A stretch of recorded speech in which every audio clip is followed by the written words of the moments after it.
People of Earth, how's it going? Are we live? I don't think we're live yet. We're almost live. I think we might be live. Hello, everybody. I'm not sure if you guys can hear me, but I think you should be able to at this point. Welcome to another episode of How to Rock Astrology. It is a pleasure to see you all. My name is Dustin Cormier. Thanks, Robbie. And it is nice to see you all. Today we are going to be exploring and experimenting with new moves, new techniques. Well, a lot of the same techniques I've been using, but we are going to be playing with things at a certain angle. We're going to see how this turns out when we start experimenting and exploring with having an observation of our Tropical Vedic chart that you guys have seen me do for so long, and juxtaposing it with Ernst Wilhelm's Adityas. So this is our guinea pig thing that we're doing today. This is the reason why I need guinea pigs, is to do some free readings, basically. Today we're going to be doing some readings for those who have been watching my channel for a long time.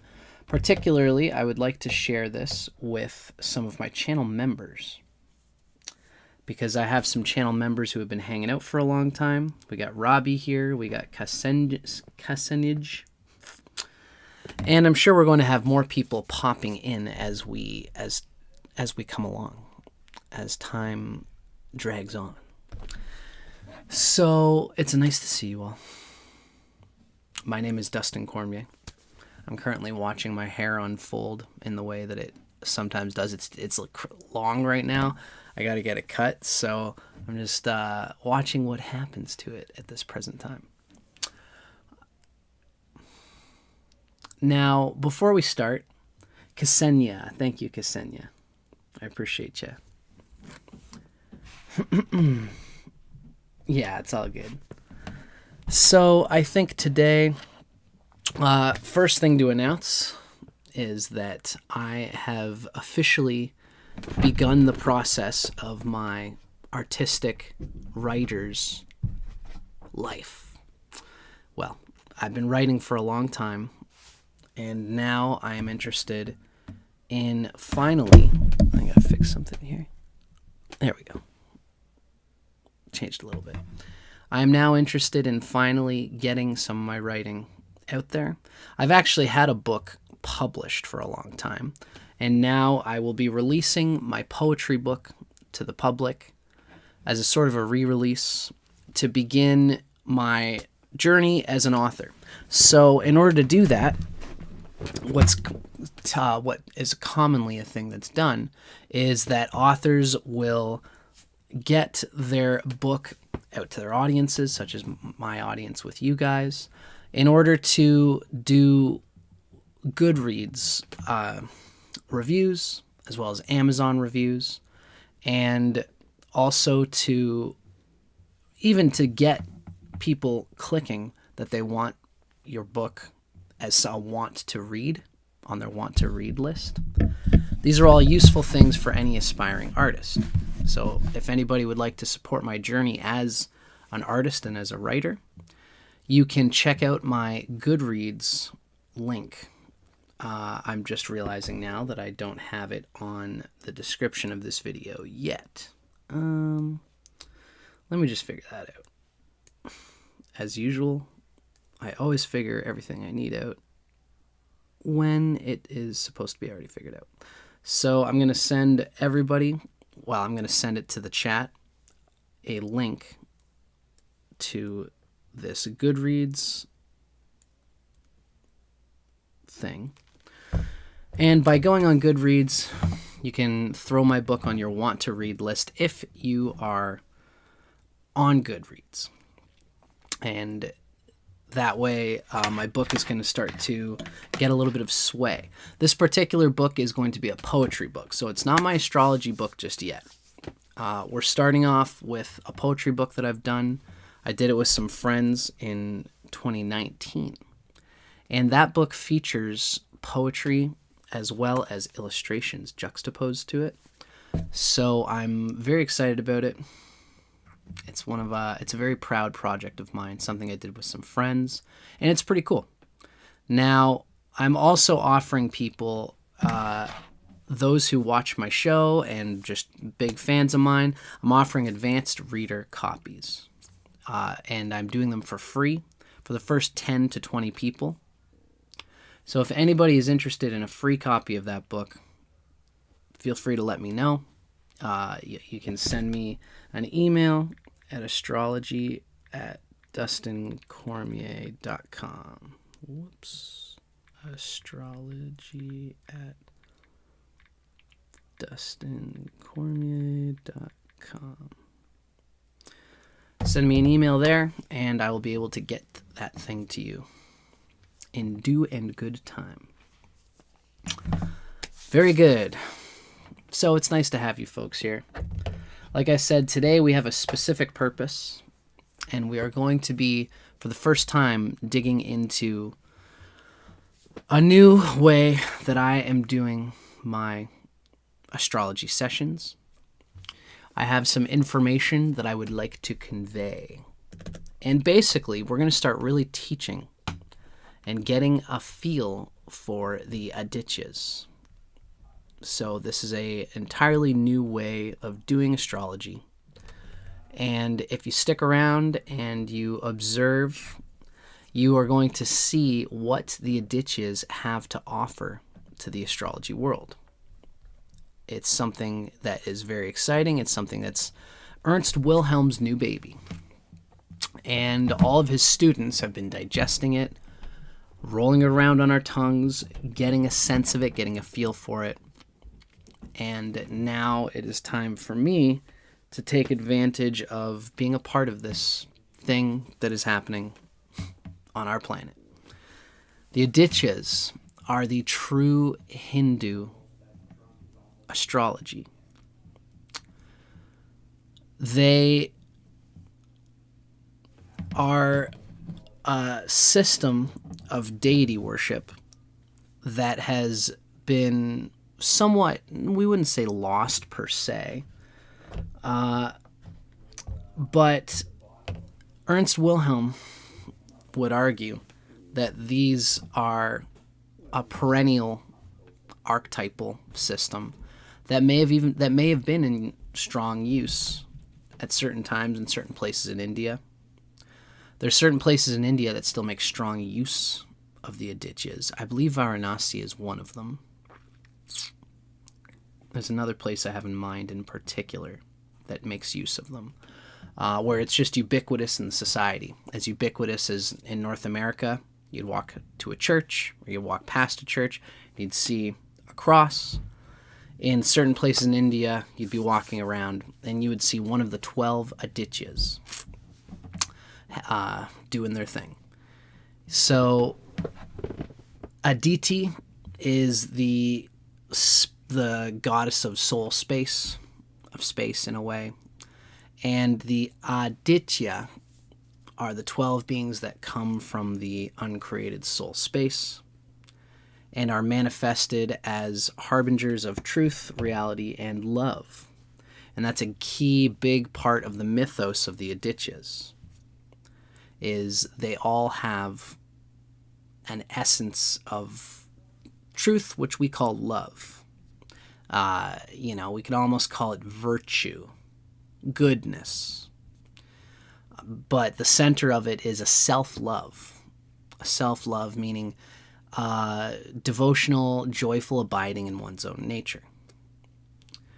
So you are going to get a taste of your Adityas today if you are a channel member and if you get your name chosen today. So far we have 2 members here who are looking like they are on our victim list to be our first guinea pigs. We have Ksenia and we have Rabi. There was a lady who emailed me I'm not sure if she ended up getting her membership or not. Her name's Denise. I wonder if Denise is here, if she's interested in still being a part of this. And if she is, she can let me know. And if for everybody else watching, we are doing, again, yes, live readings today. For channels, members specifically. And we are going to be delving into how I'm going to start reckoning with these Adityas. Properly, fully, using their names, using their language. The time has come. So I'm going to give it about 3 minutes so that we will be a quarter after the hour. It's currently 12 after the hour right now. Ksenia, thank you for asking, Ksenia.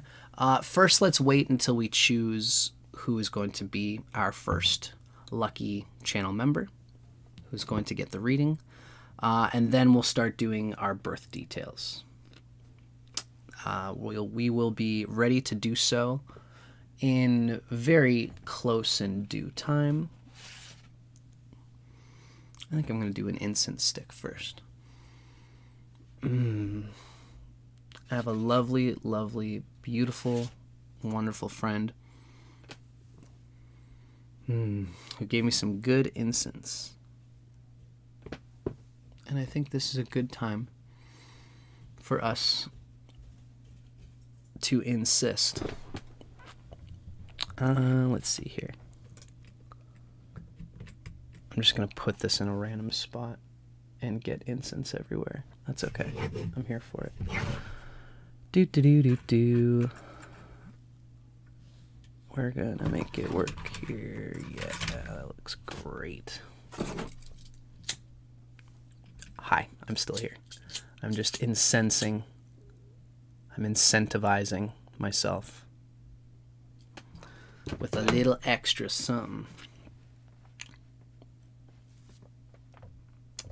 Hello there, Elephant and Cat from Barcelona. It's nice to see you. So if you are interested in volunteering today in particular for Elephant and Cat, and for anybody else who's interested, today in particular, I'm going to be doing this style of reading. This is what we're volunteering for today. I'm going to be doing even more of in time. I believe that this is my thing that I'm doing now. But before, I wanted today to be me feeling out this new way of doing my astrology readings. So I'm offering it today to channel members, Miss Elephant and Cat. I have channel members who have been on my channel supporting me for a long time. And today I'm interested in sort of giving back to them for their support. And so that's why if you are interested in doing a reading today, of course you can join in. And anybody can join as a channel member. It's $3 a month. And it's like on YouTube, you know. We could probably share it, show an example of it. Let's see. Is this gonna do? I gotta display. Yeah, okay. If anybody's interested in joining for channel membership, what you do is you go to YouTube. You'll find my YouTube channel here. Whether it's on your desktop or your phone, and you're going to find our channel members, and you can join our channel membership here. Like I said, it's $3 a month. You'll be supporting me by doing so, and as well, you will also get a chance to do stuff like this once in a while.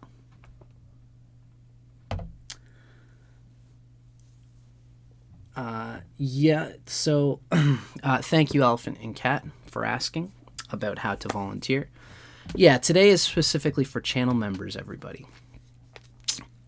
Because my channel members have been supporting me for so long, I think that it's good for me to do stuff like this once in a while to get them back for the support that they've been showing me. So they will be my guinea pigs today. But if you stay tuned, Elephant and Cat and whoever else is interested, I will be doing live readings in the style that you're going to see today, twice a month, every second Thursday and every fourth Saturday of every month, ideally. Awesome. It's very, very happy to have you, Elephant and Cat. Excellent. And it's nice to see everybody who's here and who's hanging out. Now, let's see. We're a quarter after the hour now. So I think it's about time that we got started and we start to move towards our first reading of the day. The time has come. It had to come at some point.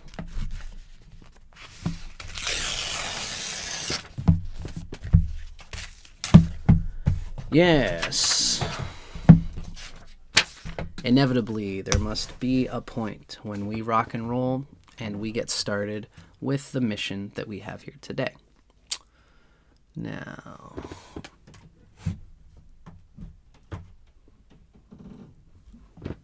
it's funny, I'm experimenting with my lights because I don't have my usual light setup going on here.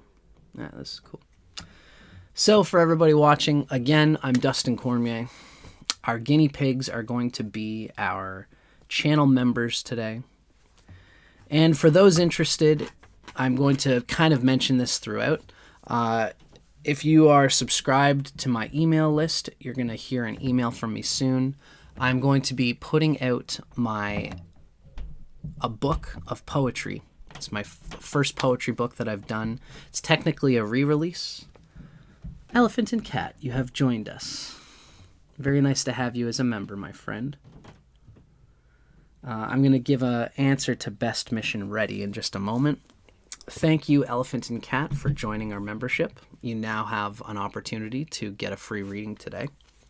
And for anybody else who wants a free reading today, feel free to join our channel membership. It's not too crazy to do.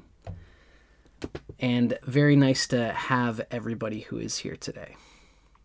Nice to have you as a member, Elephant and Cat. So I am going to be releasing a poetry book on April 28th. Now, if anybody is interested in supporting me and what I do, you can start... Hello, Zoe Frank. We also have a new member, Zoe Frank, joining us today as well. Thank you so much to Zoe Frank and Elephant and Cat for joining us. And you now have a chance to be a guinea pig for this new style of reading today. We're playing around with things today, folks, you know. So what you see here, you're going to see in my live readings later on. This is just the first time of me feeling it out and exploring it. Now, if you guys see in the comments, you'll notice I've made a link to my Goodreads for my... I better check to make sure that this is actually going to what I think it's going to. This is for if you are on Goodreads. Yes, it is. If you're on Goodreads, you will see my copy of Solipsis Eclipse there. If you want to add it to your want to read list, it's a great support for me. It's nice to have people garnering support for a book before it comes out. And as well, keep in mind, I'm going to be doing advanced reader copies for about 10 to 20 people in my audience. I'm going to make a video about that soon. You guys are hearing it here first. If you want an advanced reader copy for free, which is something I don't often, this is the only time I'm going to do it, you can get a copy of the book for yourself as an ebook to digest at your whim. All right, enough about that, folks. Let's get started. We have enough people hanging out here. Let's do our first reading of the day. Now, we have a few members here. So Best Mission Ready has asked, is it true some people meant to be alone all their lives, such as people who love astrology? So I'm thinking what you're asking, Best Mission Ready. Is it true some people are meant to be alone all their lives? I think you can see that. You can see some people have karma of love. I think most humans in today's time, especially in Kali Yuga, are probably going to experience relationships in the heart. Relationships are a natural thing.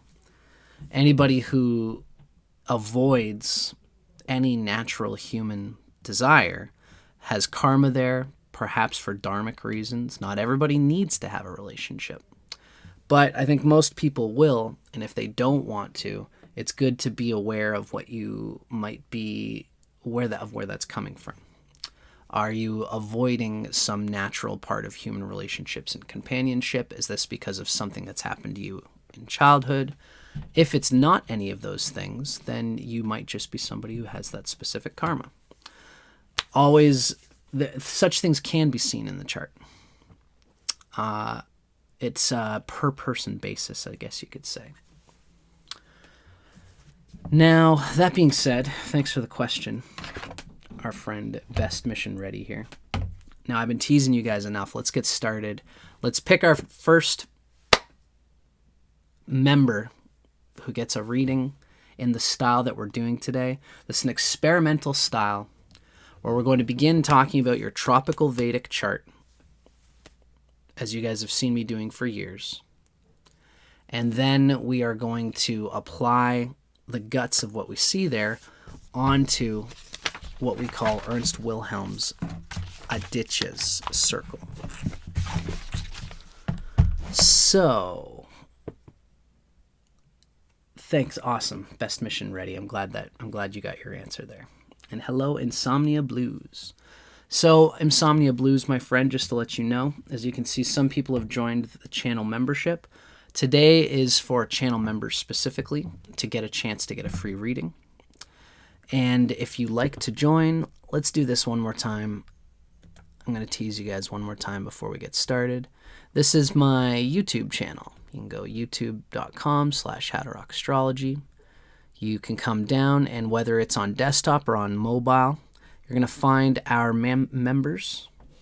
You can join as a channel member, and this will give you an opportunity. You know, you're supporting me by joining. It's $3 a month. You're supporting astrologers like me by joining membership, and as well, you get a chance to get free readings on days like today when we do this experimental stuff. So, we have a few people here who are interested. So far, I can see we have 4 members in the chat. It looks like we have Robbie, who mentioned that he would be interested in being a part of this today. We have Ksenia. Ksenia. We have Elephant and Cat. And we have Zoe Frank. So, thanks, Robbie. Robbie's always holding it down for me here. We have 4 channel members here today who are available for a reading. So let's just get a quick roll call here. Who are my channel members that are hanging out today? You can just say hello here, and that way I can get a sense of who is here and who is able to get this experimental channel members only free reading today. Just give me a little hello. Just give me a show of hands. Just a tiny little roll call for those who are interested in this free reading and who are channel members in particular.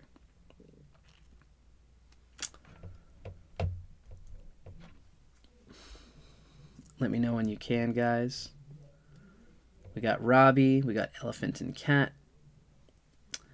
Now, Best Mission Ready, you can tell if you're a member because you'll notice all of my members have green, their names are green on the chat, and they have a little plant or a little seed beside their name. Yeah, it's usually when your name turns green in the chat. So we've got Robbie, we've got Elephant and Cat, we've got Ksenia. Zoe Frank, my friend, I can see that you're here as well. Zoe Frank, give me a little hello if you can, just so that I know that you're here, that you're present. And if you are here and present, then you will be offered a reading today. So Best Mission Ready is wondering how to be a member. I'm going to just show this once again, just for anybody who haven't seen it. So what you'll do, best mission ready, and for everybody interested, you're going to go to youtube.com, and then you're going to look up How to Rock Astrology, and you'll find my page here. Once you're on my channel membership page, you'll scroll down either on desktop or mobile. Eventually you'll find something that says thank you, our channel members. You can join membership here by pressing the join button. Hey Zoe, nice to see you. So best mission ready, that is how you'll join the membership on YouTube. It's a YouTube membership. It's $3 a month. When you join, you're supporting me, and you'll occasionally get free readings like this. So, okay. We have our 4 members today who are interested in a reading. So, I'm going to, how do I usually do this? What we're going to do is we're going to pick a number. I'm going to write down the 4 names we got. Elephant and Cat. We got Robbie here. We've got Zoe Frank. And we have Ksenia.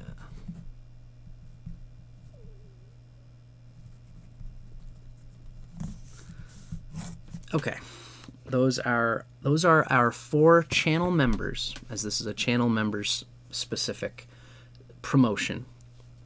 You know, I have a lot of channel members supporting me on this channel, and so that's why I like to do stuff like this once in a while, is to give them a chance to get their money's worth. I think most of my channel members like to support me anyway, but it's nice for me to give back. So, okay. We have 4 members who are interested. What I usually do is I pick a random number and then I just spin through it, and whoever I land on is whoever I land on. I'm going to say a funky number, like, I'm going to go with 23 today. I'm going to start at a random person and go down. I'm going to go up instead of down. 1, 2, 3, 4, 5, 6, 7, 8, 9, 10, 11, 12, 13, 14, 15, 16, 17, 18, 19, 20, 21, 22, 23. I actually landed on... Let's include best mission. It's a good thing I didn't announce it. Best mission, you just made it. Very nice to see ya. You are now a member, Best Mission, so you now have a chance to be counted in for our reading today. Congratulations, and thank you for becoming a channel member. Oh, that's sweet. Big love to Spain, for sure. I wonder if you mean the yellow and the red? I'm trying to think of what the Spanish flag looks like. Very glad to be winking at you, Elephant and Cat. Now, Insomnia Blues, it is nice to see you as well. You have joined as a member. Insomnia Blues, you just made it. Congratulations. And it's very nice to have you here. Thank you so much to our new members, Elephant and Cat, Zoe Frank, Best Mission, and Insomnia Blues. Yellow and red, that's what I thought. We're going Spanish style today. Español. I used to speak a bit of Spanish. Gracias. Señorita. That's about all I got. Uno cerveza, por favor. Sweet. All right. Okay, folks. So we have some new members here. I'm very nice to have you all. I'm very happy to have you all. So now our list has grown a little bit. Thank you to all our channel members who have subscribed. And now let's pick a number again. I'm going to pick a bit of a bigger number. Let's go 27. And I'm going to flow through. As you can see, we've got our list here. And we're going to go through them all. And when I land on somebody, they are going to be our first channel member who's going to check out our new way of doing things. Remember, each of these readings is going to be about a half an hour, like they usually are. So I'm going to try to do 2 or 3 today. Let's see how it goes. Okay, so let's say I'm going to start here. I'm going to count backwards, and we're going to go 27. 1, 2, 3, 4, 5, 9, 10, 17, 18, 19, 20, 21, 22, 23, 24, 25, 26, 27. You know, I'm glad it landed here because this is somebody who's been supporting me for a long time. Probably our oldest member. And this is somebody who I love to do anything for because he's always here, supporting not only me, but supporting everything in my world, including my teacher, Ernst Wilhelm. Ladies and gentlemen, we have picked the one and only Rabhi Chowdhury. Rabhi, you have been chosen. Congratulations. Now, Rabhi, you are going to be my first guinea pig. Congratulations. And we're going to see how we can take your birth information, if you're interested in sending it. You can send it through the channel membership. Yes, okay, all right. So email me, Rabhi, when you can, at astrology@dustincornway.com. And I will be throwing your info in here. So obviously you'd prefer for your information not to be put out there. So when I'm putting it in there, I'm going to make sure that nobody can see it. Because of course, it's understandable. Some people prefer not to have their information to be shared. But I'm very thankful, Rabhi, for you to be able to volunteer your birth chart and your birth time in order for us to get a peek at what we can expect from any transmission of Tropical Vedic Astrology. So, congratulations, Rabhi, my friend. Now, for those watching, we have chosen our first reading. My friend Rabhi has just sent me his birth information. So now I'm going to throw this birth information into my software right now. And from there, we are going to be doing our first reading. All right, so I'm going to throw it in right now.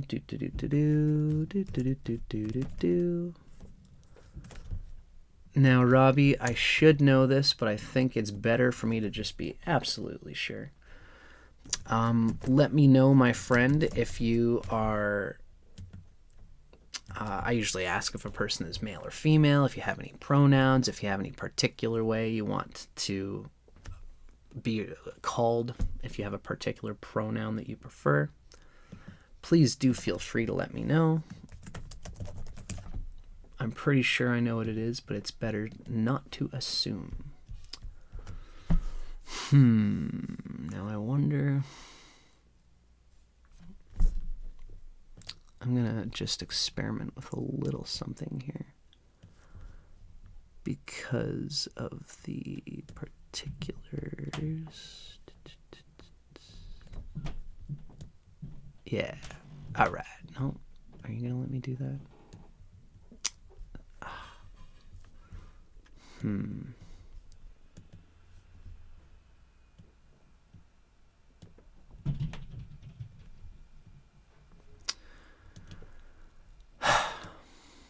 Okay, not a big deal, but I have to... Okay, Rabhi, my friend. Male. Okay, awesome. Oh, okay, the details. All right, so Rabhi, okay. My computer is not letting me not share. You know in Kala, how it shows the birth information at the top of the screen, Rabhi? So, you know, I know that not everybody wants to show their birth information. Unfortunately, whether it's my laptop or whatever, I don't seem to be able to not share your the top of the screen. And that's so annoying. I'm really trying to right now, but the computer thinks it's clever by... Gosh, I wonder if there's a way that I can just scooch this. No, it's not going to work. Okay, so Robbie, are you okay with me conveying that? I guess I gave it away. Maybe not everybody would have been looking there unless I mentioned it. But, all right, Robbie, I'm just going to ask to be absolutely clear. Is it okay if I do what we're doing? You don't mind? Easily. Cool. All right, cool. Good, Robbie. Thanks, buddy. From now on, I will not make such a stink about it, and that way we can just slide along. But I got you. Thank you very much, Robbie, for sharing. Now let's start doing some astrology here. Now, first of all, what we are going to do is we're going to change first to the round wheel. This is our friend Robbie's Tropical Vedic Astrology chart. Robbie. All right, so I have some specific plans for today.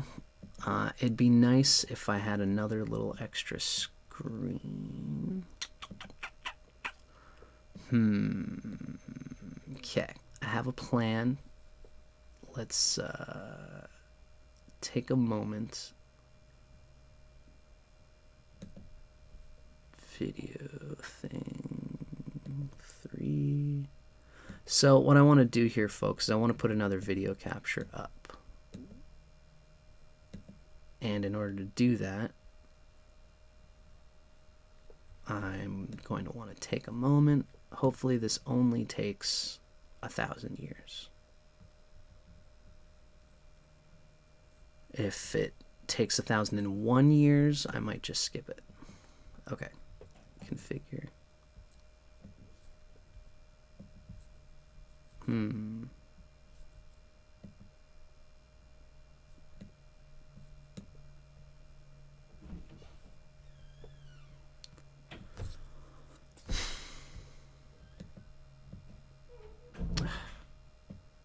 Why are these gotta be so confusing? I do not see this webcam. Deactivate.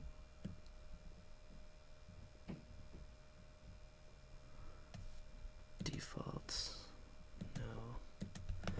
Whatever. Okay. Let's see if we can make this work.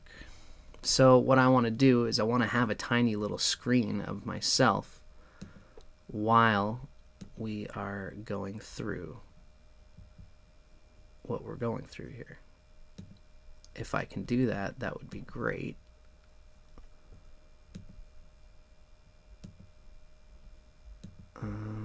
It doesn't look like it's going to give it to me, though. I think I'm just about over it. Why, damn you. Add source. Alright, it's alright. I'm almost over this. Over it. I'm on my laptop, so I don't have the same usual stuff going on. Hello there, you hosey enough. Nice to see you. The dark moon. Look, this is the dark moon right here. It's coming in. It's coming in. Oh my god, it's completely dark. It has actually been quite the dark moon going on, and it's been good for me. Alright, okay. Can I not do this? This is bothering me. I'm bothered. Sources. Video capture device. Number 2. Make source visible. Yes. It's here. Properties. Why? When? Whatever. Okay. I'm over it. I'm going to have to deal with that later. Over it. Okay, folks. So we're just going to do what we usually do, which means I'm going to show the display, and you won't be able to see my pretty pumpkin-haired face right now. No big. So we're going to be sharing some pictures today. Let's get these pictures going. I have a specific plan. Okay, Robbie is here.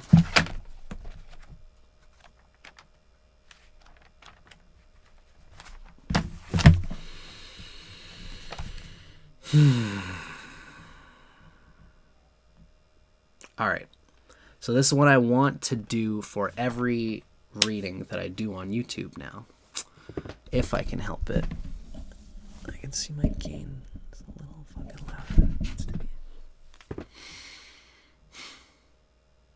The first thing we're going to do is to show Robbie's chart in the Tropical Vedic Astrology. And then we are going to start digging into the Adityas. Now, in order to make best use of the Adityas, what I want to do is to be able to show everybody the bearings of the chart that they're familiar with through tropical Western astrology, tropical Vedic astrology. And I'm going to give a few key things that I've been moving through in my understanding of, I want to show the things that are similar between the two charts. That's what I'm trying to say. There will be similarities. There's things that you take from your Western chart that are going to be the same in the Adityas chart. So we're going to look at some of the things that remain similar so that you can get your bearings when you begin to develop on the Adityas circle understanding. There's going to be a lot of things that are similar. The houses are going to be the same. The Atmakarka is going to be the same.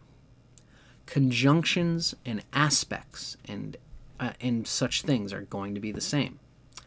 The house with the most planets are going to be the same in the whole sign house system. And there's going to be some things related to what we call Nampasa Yoga that are going to be the same.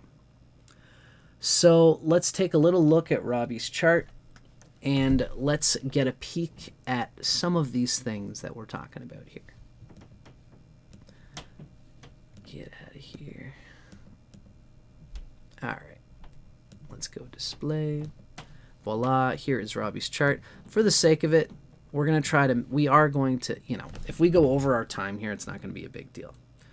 But we are going to put a timer on. I've got Robbie on here for 30 minutes. 30 minutes in the ring with me. And we're going to go from there. I think I'm ready to go. So if everybody else is ready to rock and roll, let's get started. Got 30 minutes on the clock. If we go over, it's not a big deal. It's my show and I can do what I want. So let's see what we can dig into here.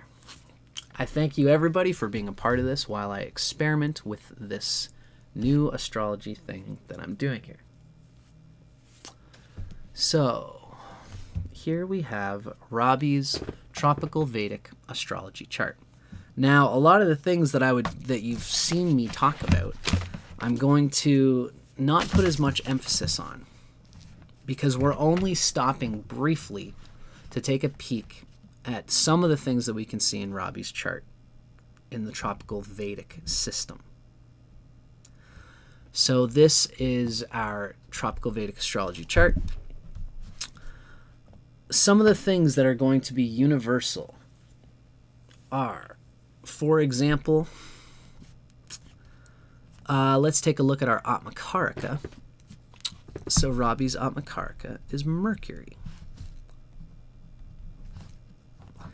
Having Mercury as the Atmakarka is going to set Robbie up to be a research-interested personality, a managerial, mercurial person, and anything happening with Mercury is going to be very relevant and very important in the life and experience of Robbie.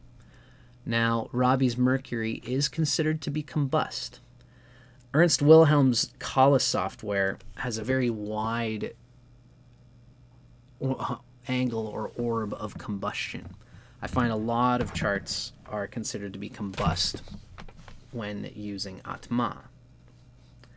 Very good. Best mission ready. you're paying attention, the Atma Karaka is the soul. Let me just take a quick moment to discuss that. The Atma, yes, you're correct, best mission. Atman is the soul. A Karaka is a signifier for something. You know, the Karaka for the third house can be like this. A Karaka, you know, Mars is a Karaka for the third house, meaning it signifies the third house. Mercury is a Karaka for the fourth house. The Sun and many things are a Karaka for the 10th house. We can have a Karaka. Venus is the Karaka of the spouse. Jupiter is the Karaka of guru, of father. So a Karaka is a signifier for something, a placeholder for something. The Atma Karaka is the planet that signifies that is a placeholder for the Atman. I'm going to undo my incense here. That was fun, but it's getting a little too smoky in here. So the Atma Karaka is a very profound and important signifier of selfhood.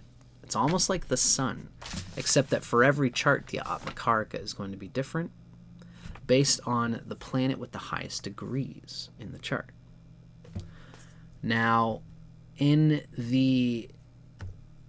this system, Robbie is going to have a certain swamsha. The swamsha is when you take the Atma Karaka, you put it into the D9. But the swamsha is going to change. It's going to have a completely different orientation when we go to the Adityas, so we're not going to talk about it right now. But for now, it is important to know that Mercury is Robbie's Atma Karaka. And Mercury has a wonderful delight by Jupiter happening. And that's a very nice thing.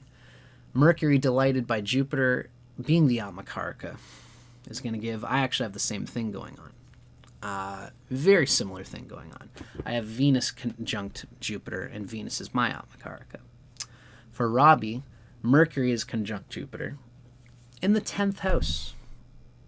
Sort of a very beautiful thing going on there. It's pretty far from his... Yeah, so Mercury is considered combust.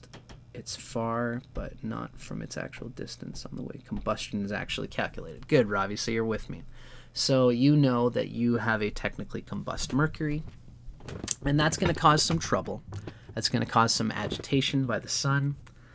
Being that close in that way, you're almost Venus Atma Karaka in this chart, interestingly. Venus is in the 12th house, of course.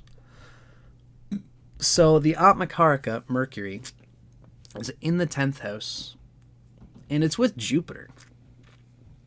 And that is, you know, two very powerful, important, benefic manifestation planets happening in the 10th house.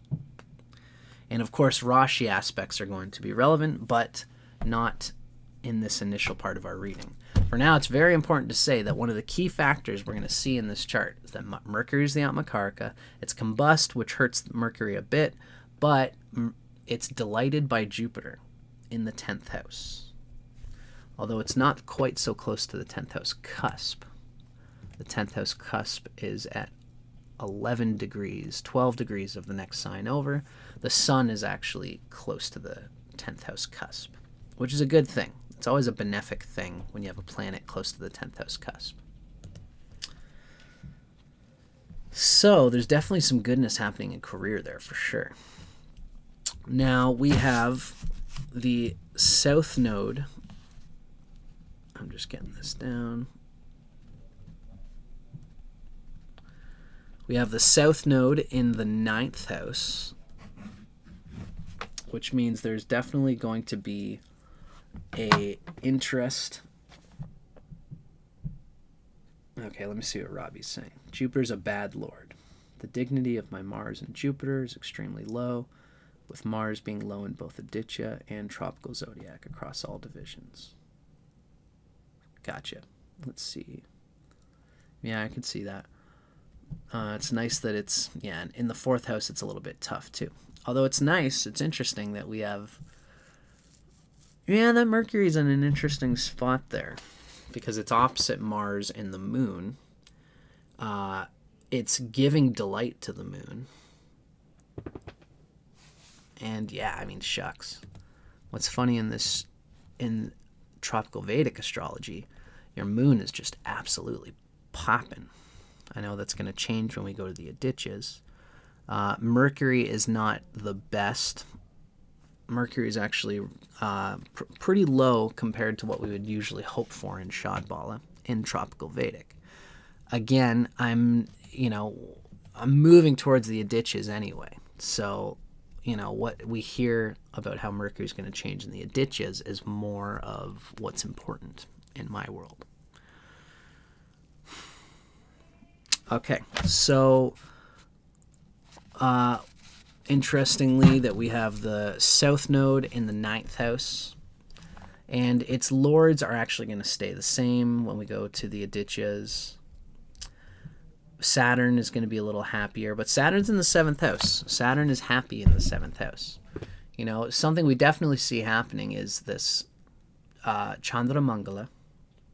We have the moon conjunct Mars, very close to each other. Not close enough that they're in the same nakshatra. The moon is in Ashwini, so far as I see it in Kala, but it might be right on the cusp.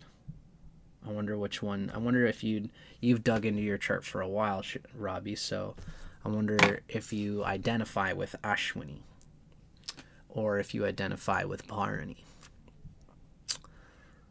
Probably Ashwini. Now, this opposition of the moon and Mars with Mercury and Jupiter is significant, especially because Mercury is the Atmakaraka. Mercury is kind of dinging Mars there. It's getting dinged by the moon. And Mercury is also stomping on Jupiter as well, which sucks. Yeah, you identify with Ashwini. Okay, good. I'm only saying the South Node is in the 9th house because it's going to be, we're going to carry that into our Adityas conversation. Because when you go to the Adityas, the house positions are all going to be the same. Now, we do have conjunctions in this chart. Obviously, we've got two conjunctions. Two main conjunctions, which means all of what we call the prana strength is going to be going through the 4th and 10th house. 4th and 10th houses are very important for this person. And we certainly have a moon here that, Robbie, for the sake of it, it's worth mentioning that the moon is, at least it's happy in the 4th house. It's close to its exaltation point. Probably technically is exalted in Tropical Vedic, but it'll change slightly in the Adityas. But we've got the moon in the 4th house, and the moon is Kemadrama, which is tough. Kemadrama moon. There's nothing to the left and right of the moon in the 2nd house or the 12th house, which usually shows that the moon has a difficult time gripping things. It's actually a very important astrological figure. When you have a Kemadrama moon, it's considered to be a tough thing. It can show that you feel awkward, you feel isolated, and since the moon is the soul, it can be difficult, generally speaking, to have a grip, to condition the mind to have ways to get what the soul needs to do what it has to do. So Kemadrama moon can be tough. Having the North Node in the 12th house from the moon is also considered to be a disruptor in the world of lunar yogas. Since Rahu makes smoky any sign that it has been previously in, right? And since Rahu moves backwards, when Rahu is in the 12th house from anything, that house in the 2nd from Rahu basically is going to get smoky. So Rahu in the 3rd can generally be tough for self-realization. It can make a person madly interested in self-realization and trying to understand who I am, How do I work? How do I tick? And what makes me tick? When Rahu is in the 12th house, it can be this way for it's clouds and smokes up the 4th house. And with the moon in that place, in the 2nd house from Rahu, that means that the moon is going to have a little bit more of this extra smokiness. Altogether, it makes for somebody. This is a good chart for being aware of emotional realities. Having Chandra Mangala is going to make this exacerbated even more. It's a good thing to be conscious of emotional patterns. When lunar eclipses happen, when full moons happen, when new moons happen, it's good to take stock of your emotional needs.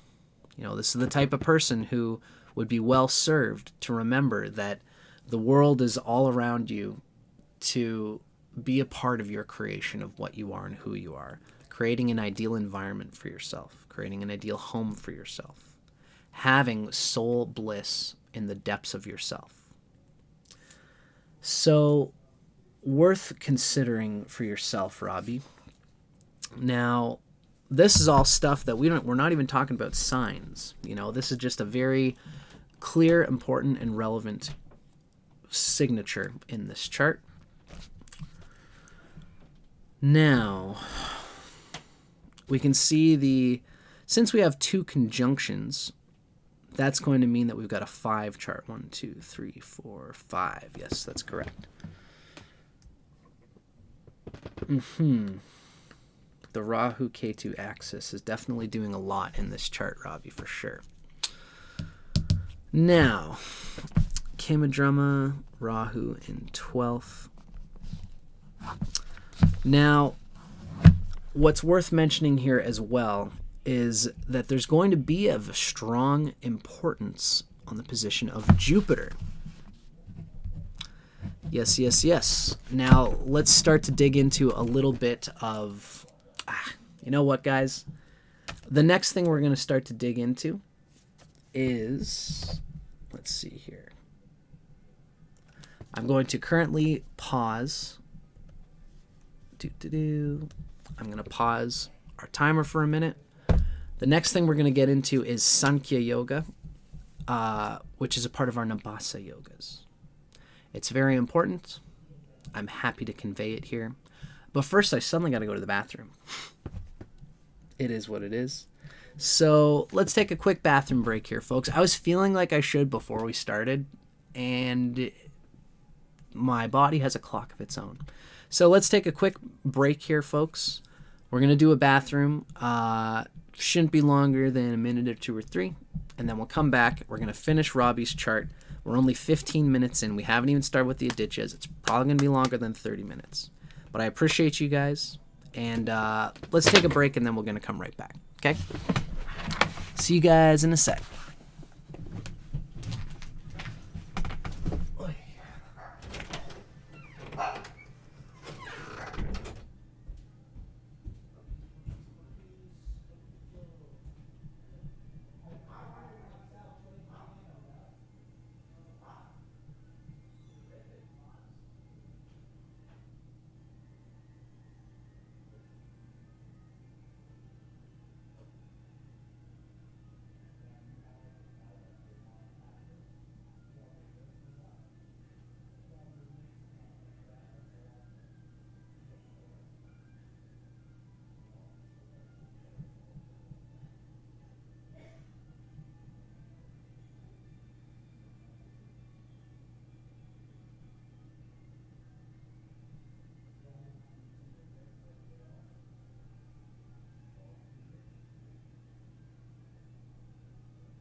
I feel much better.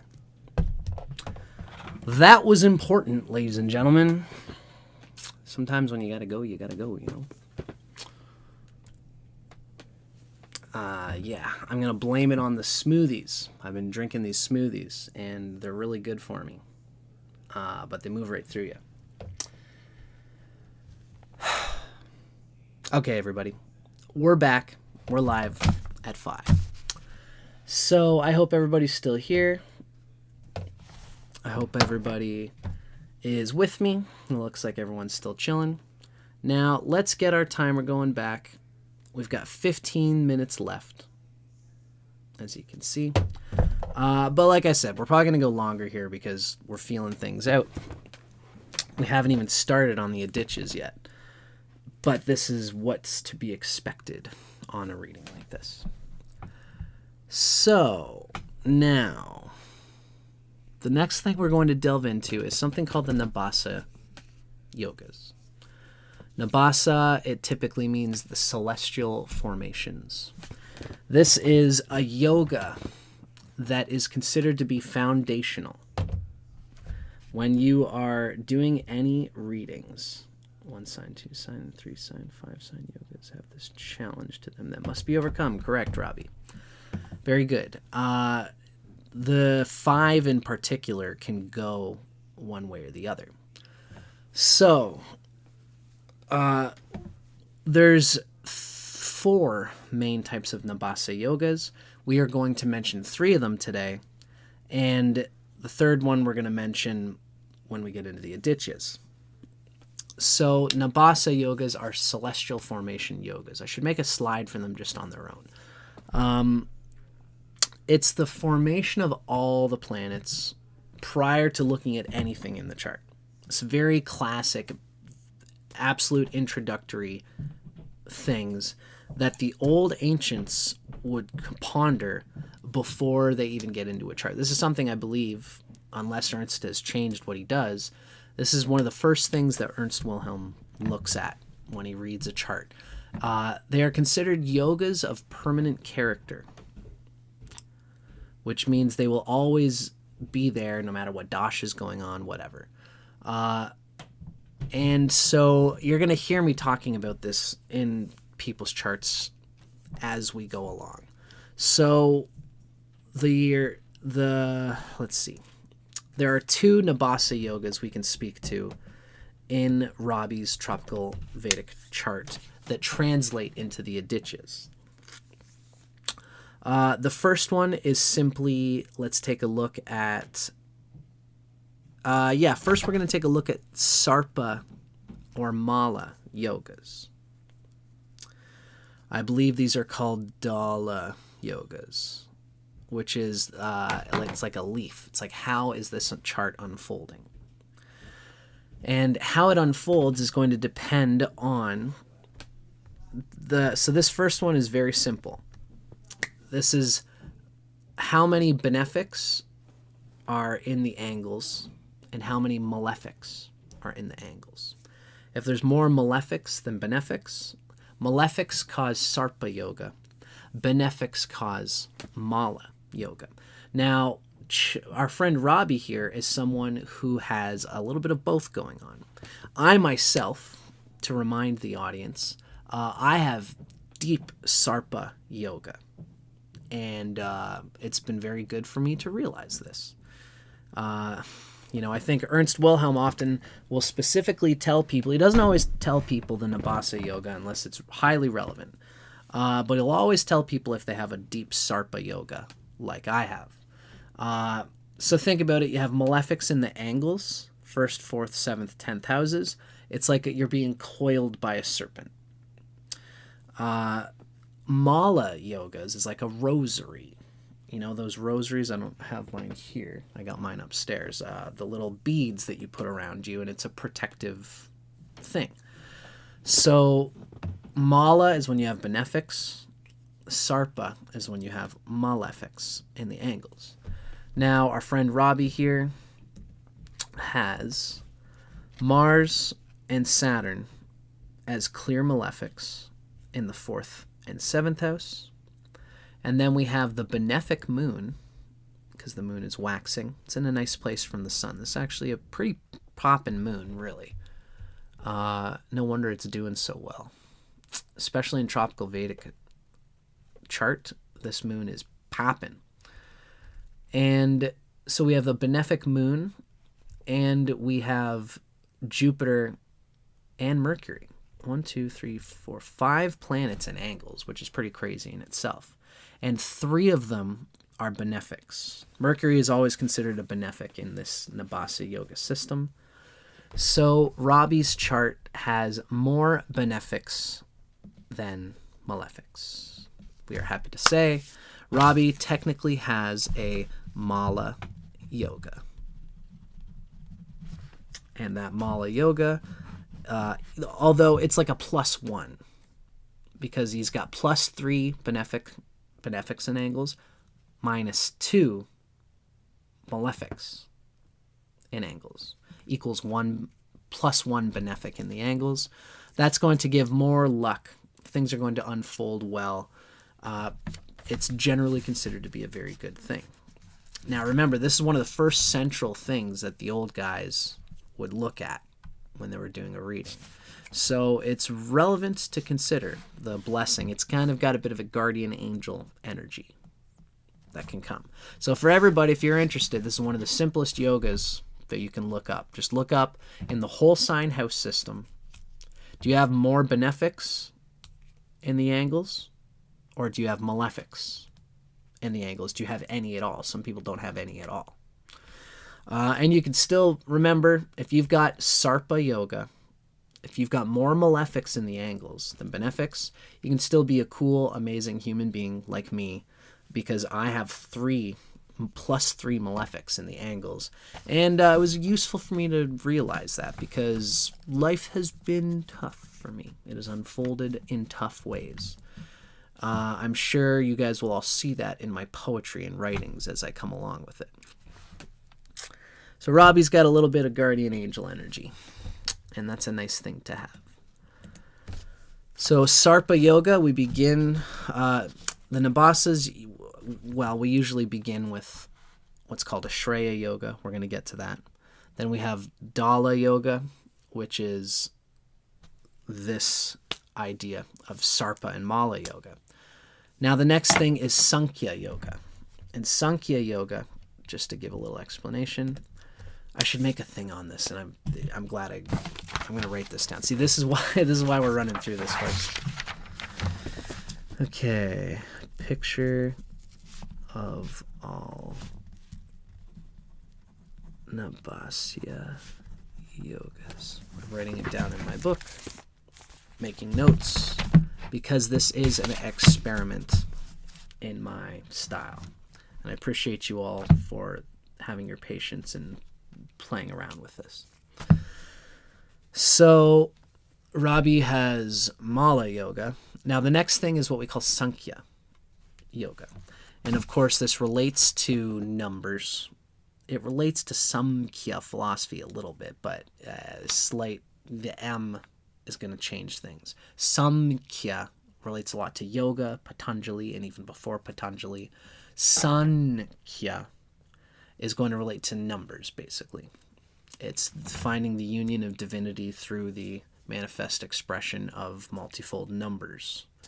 The numbers all being the bat wing for the one central bat of the self, Purusha. So, with Sankhya Yoga, what we're basically doing is we are... Oh, yeah, right. Okay, hold on. I've got it. Before we go there, I've got to get used to using my things. I got to get used to using my things. Here we go. All right. Oh, no, this isn't what I want.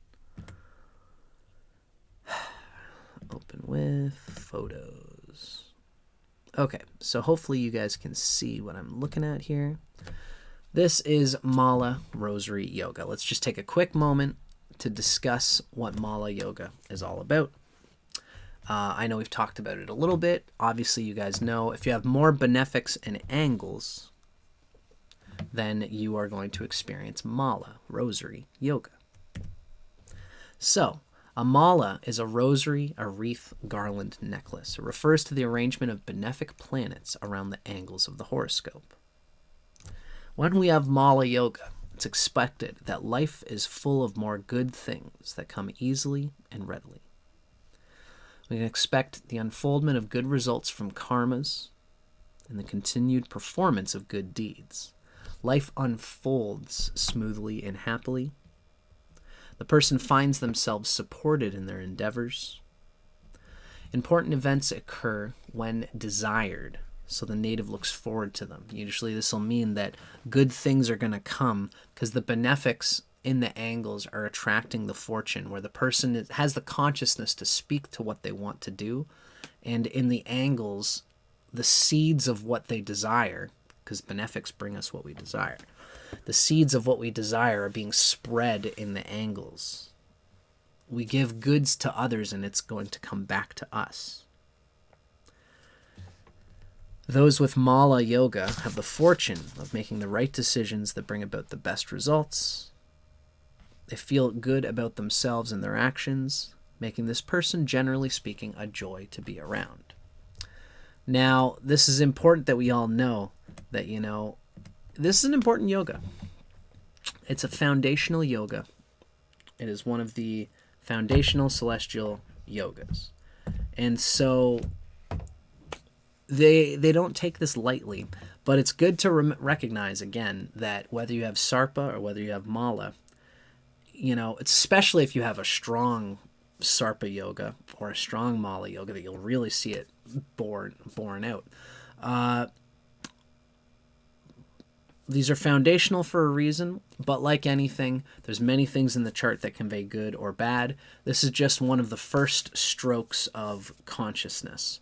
And usually when we got mala yoga, we hardly even have to talk about it. It's like, don't worry, you got guardian angel energy, you got some blessings. So when we have sarpa yoga, we have to speak to the fact that there might be things that you have to watch out for, pay attention to your vibrations, etc. Right? So that was our mala yoga.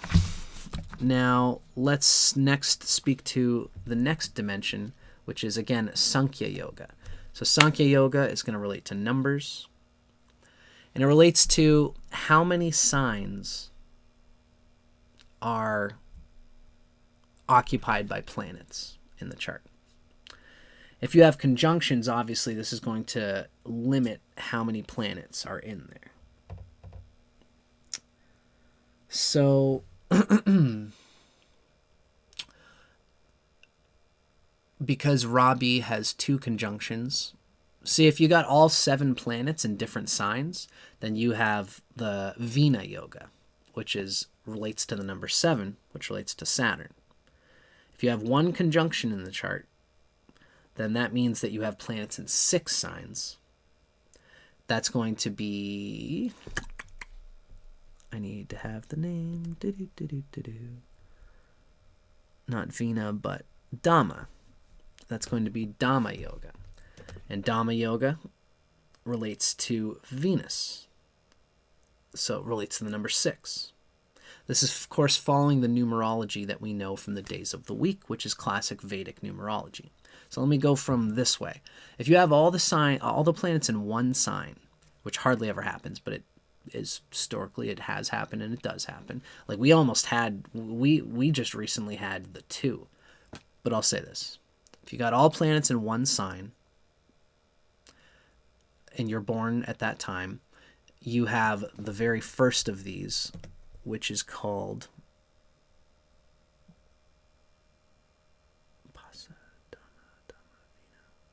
I guess I didn't even put it in here. That's all right. If you have all the planets in one sign, it's going to resonate with the sun, which resonates with Sunday. And so Sunday is the first numerology of Vedic astrology. Monday is the 2. And so the sun is 1, it's myself as all. The 2 is the moon of my consciousness, my reflection, my reality, my soul being expressed as the 1 in its reflection.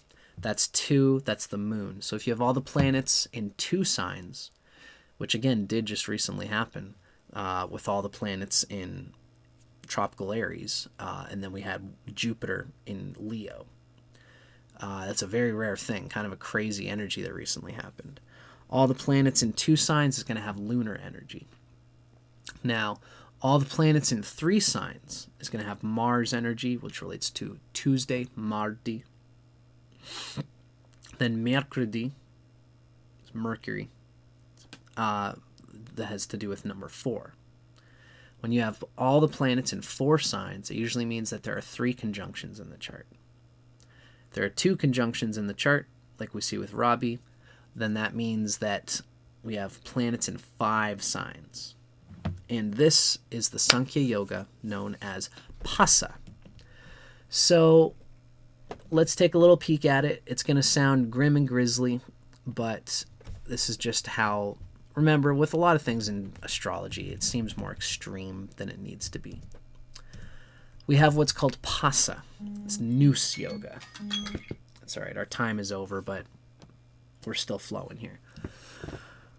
So this is when we have all the planets are falling into 5 signs. And 2 different sources are going to give different, 2 classical writers gave different results on this. So one writer says that the person with Noose Yoga, so first of all, a noose, it relates to, Pasa relates to a noose, a snare, a bond, chain, anything that binds the soul into the outer world. So this is a person, particularly this noose is referred as an attribute of Shiva or Yama. So the noose is actually, it's like Shiva. You know, when we do Shivasana, Shiva is a force in the universe that binds us to the things which actually help us get closer to the absolute. Jupiter is such a thing. With Shiva, you know, it's worth mentioning, Shiva is not exactly a non-dual way of dealing with things. Shiva and Yama, these are guys who conscript themselves to the material world. They're like Aghoris. They're the guys who cover themselves in ash and burn themselves and eat old crappy food and put themselves through. Shiva used to eat poison, just to because he was divine and he wanted to exercise his power. So this noose latches us to the material world to follow through with specific material karmas, and following those specific karmas, we latch ourselves to it. We let ourselves become wrapped up in it, and it pulls us into a certain type of growth. It forces us to grow in a certain type of way. So this is the nature of this noose. It's tying you to the material world so you can kind of allow yourself to die. Allow yourself to let go of whatever it is that is stopping you, that is holding you, making you afraid of death, really, ironically. That's the nature of this noose. It's tying you to the material world in a way that makes you not care about death because of whatever is going on with this material thing. Because of your attachment to it, you're bound by it, you have to go through it, and it's forcing you to work out kinks in your soul energy field. So, especially with the Kama-Drama yoga stuff that we see in Robbie's chart, we can see this is a necessary exercise. Thankfully, we've got the Mala yoga. So, in this case, for Robbie, we have 1, 2, 3, 4, 5 signs occupied by planets. Now, what this means is that Jupiter is going to play a key role in how this person's whole entire energy field operates. It's useful to invite Guru into your life. It's useful to ensure that you are using Jupiter properly. It's useful to intone the Jupiter mantra because this is a very foundational numerological part of your power. And it's good to consider it as such. So with Pasa, Nous Yoga, this yoga has a dual nature. It works, different works attribute different results. Different writers will attribute different results to this yoga, some good and some bad. 5 is the manifested as the created world, has a dual nature of good and evil, so that's why there's good and ill factors. So there's goodness here, especially if the chart indicates it, but there can be poor character. This can be somebody who's so only interested in the things that they are interested in, which means they might be of poor character. They might not have good manners. They might not care about the people around them. And these are all things to consider.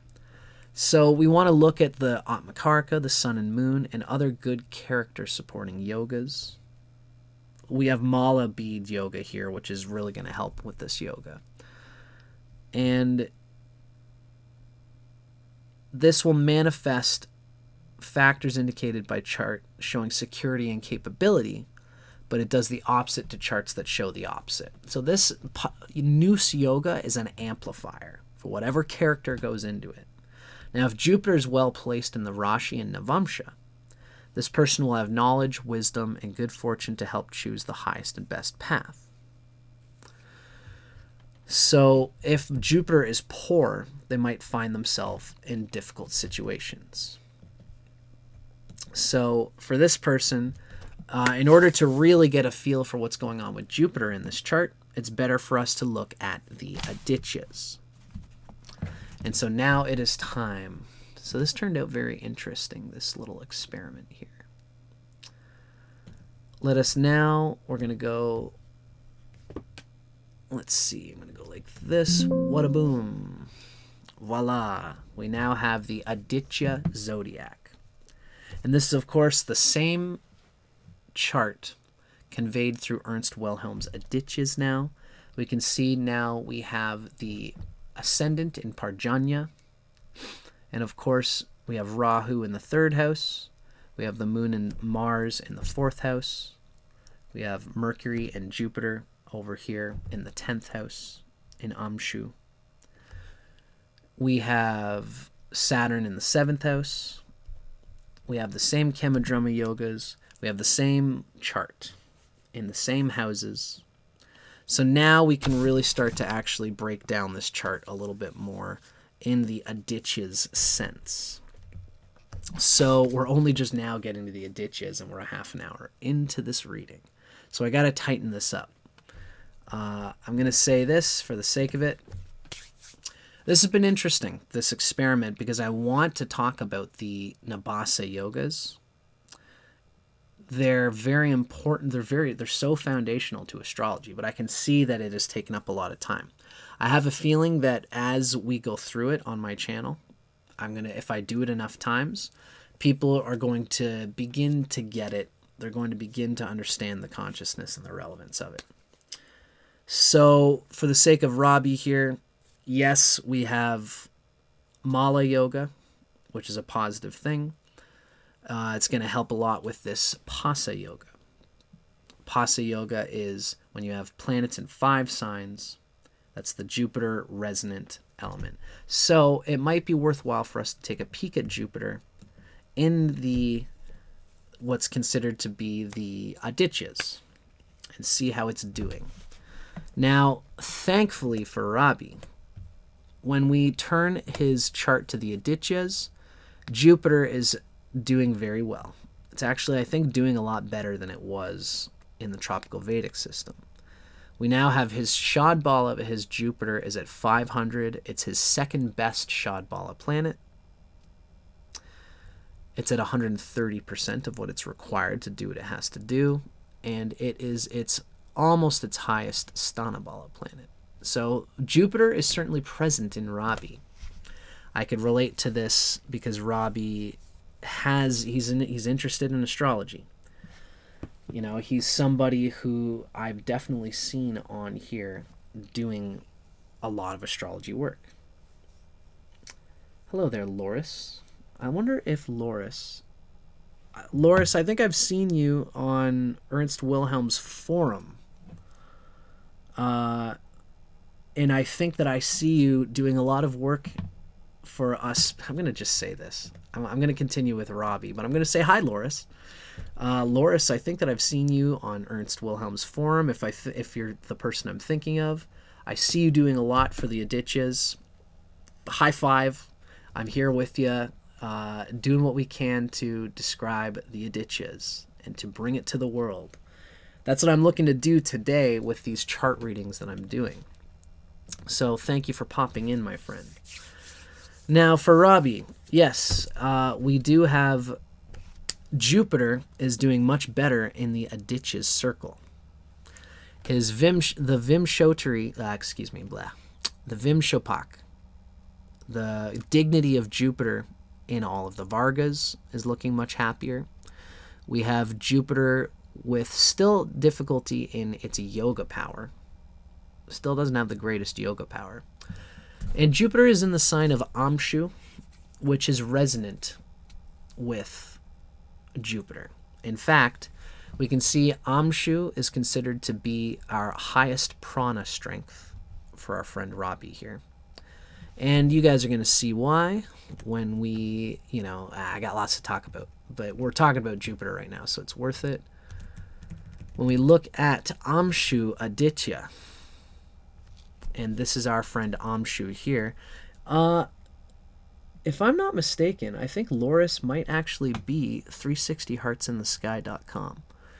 I have notes here that I've taken from 360heartsinthesky.com, and I've planned on mentioning it.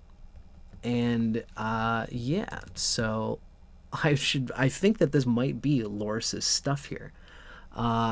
He has, I got to make sure that this is the right Loris and that I'm talking to the right person here. I have found on Ernst Wilhelm's forum somebody who operates the channel known as 360heartsinthesky.com, who has lots of work on the Adityas. We were on the meeting last time. Cool, Loris. So these notes are taken from this website, 360 Hearts in the Sky. Now I have to ask, because Loris is here. This is just such a crazy cosmic coincidence. And all right, so Loris, do you recognize this work of yours? Amzu, love of intrinsic goodness and the law of caring for children, the sun ray that illuminates everything it touches. The associated love is here. So this writing I got from 360heartsinthesky.com.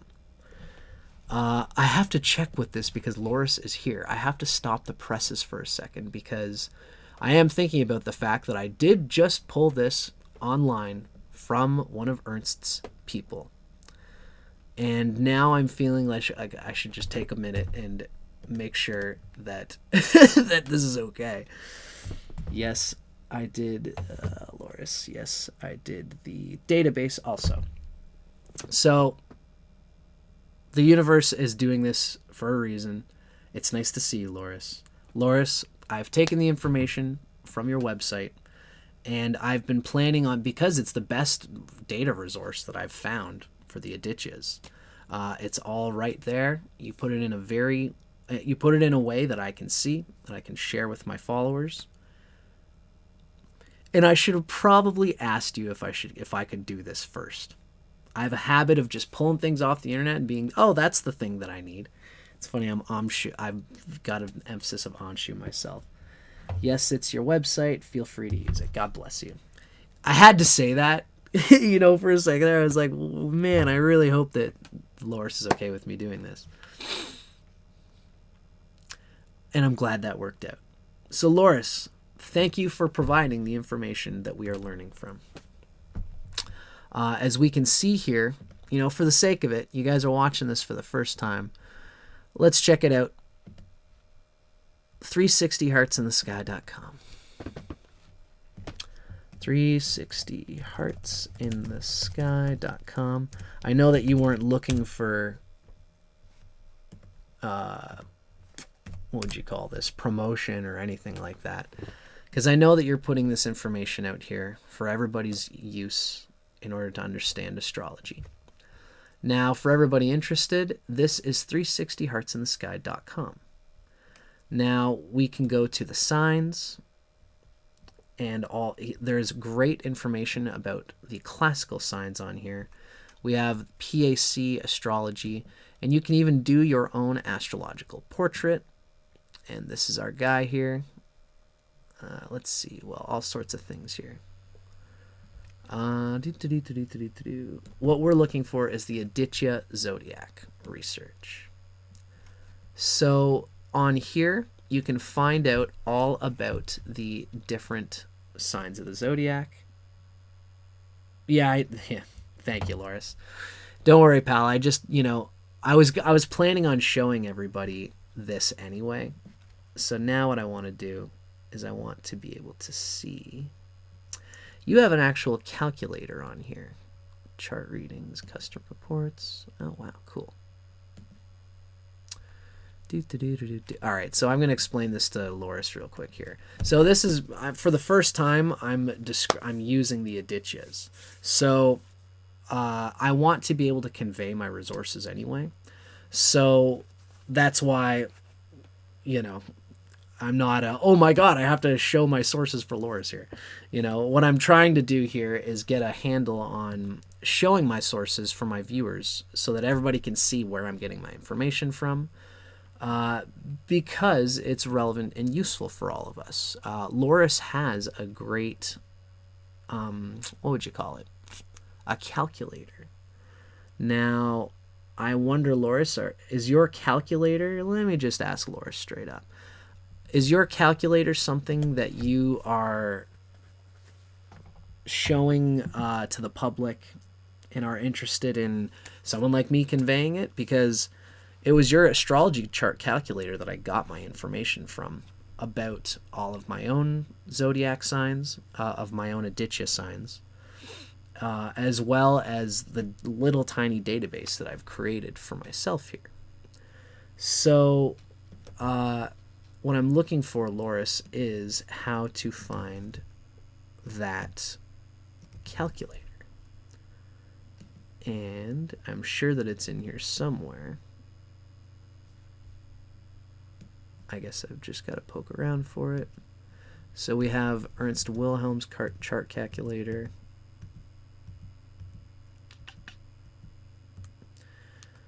So in any case, portrait. I know that I'm going to find this sucker somewhere.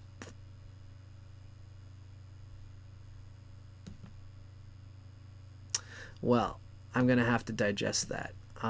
But create your own chart. Yeah, that's okay. So what I'm going to do, Loris, next time I'm on here, is I'm going to actually have the link to your great astrology calculator. If you feel like sharing it, feel free to throw it in the comments. It has a wonderful way of showing the Adityas chart so that everybody can begin to digest this knowledge. And this is the place where I got the knowledge for the Adityas that I'm going to be sharing today, in Robbie's chart and in everyone's chart in general. So thank you very much, Loris, from 360heartsinthesky.com. Now, let's ground ourselves a little bit back into our reading for Robbie and for today's experiment in general. Now, one of the reasons I was bringing this up is because Robbie, as we can see, is considered to be Pasa Yoga. So he has planets in 5 different signs. So that means Jupiter is important. Now, when Jupiter falls in the sign of Amshu, we can see Amshu is the 9th sign, and it's going to have a resonance with Jupiter. It's a great placement for Jupiter. As Jupiter relates to our individual expression of the sun. It is our individuated soul. And as we can see, it's the love of what is good and beautiful in oneself without external reason or justification. And this is going to be a very key element of Jupiter in itself, as we know. Now I'm just looking at my comments here. The highlight, the new zodiac at the top. Okay, all right. Let's do this here. While Loris is here, he's pointing me in the direction I wanted to go. New zodiac.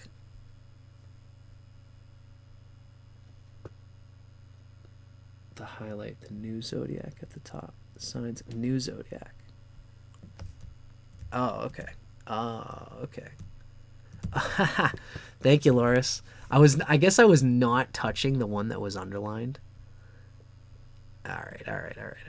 Okay, so you guys can see me here. For everyone's reference, the solar zodiac of Adityas, a revolution in self-knowledge, is now available through our friend Loris by looking up 360heartsinthesky.com and then clicking on the new zodiac, which is here underlined on his website.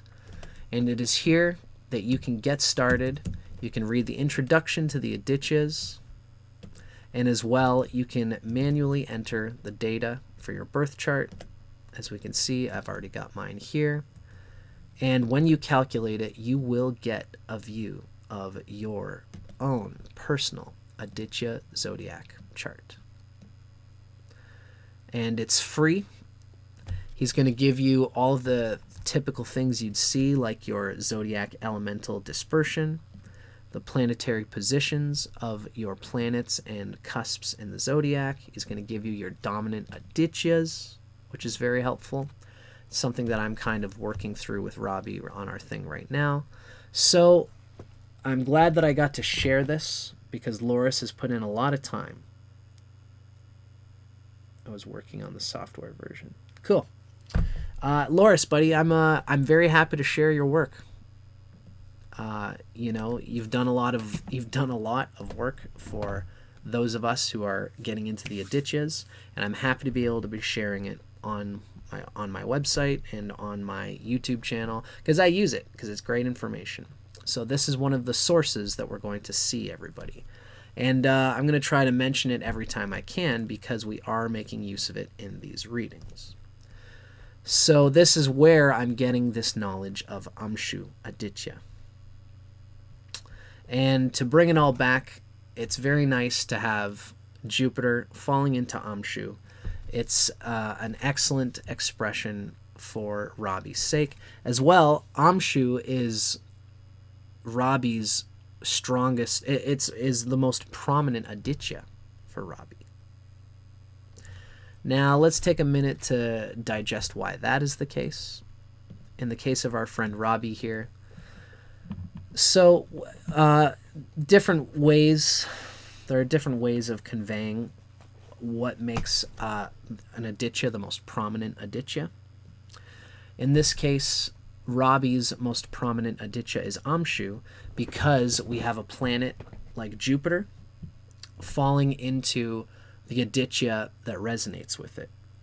Amshu is considered to be one of the sort of the Rishi signs, along with Parjanya. And the Rishis resonate with Jupiter. So we have a planet in its own sign that's going to have what's called good prana. And as well, we also really, it's worth mentioning, when it comes to understanding which Aditya is your most prominent Aditya, we're going to use prana strength, the same way that we have used in Tropical Vedic Astrology. No worries, Loris, buddy. Thank you very much for popping in and saying hi. And as well, Loris, I do interviews with astrologers. Maybe we'll have to do one of these days to talk about the Adityas, because I'm going to be looking for people to talk about them since I'm now coming out with this. Today is an experiment. I wanted to hang out with my channel members and for anybody who wants to watch live.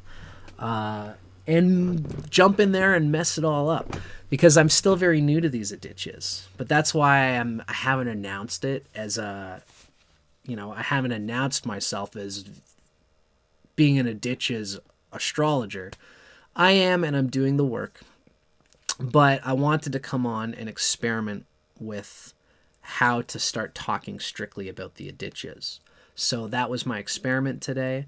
I'm going to do a few more of these, and that's what's nice about being a YouTube astrologer, is I have an audience who's willing to share their charts and to flow with this experiment, with trying things on in this way.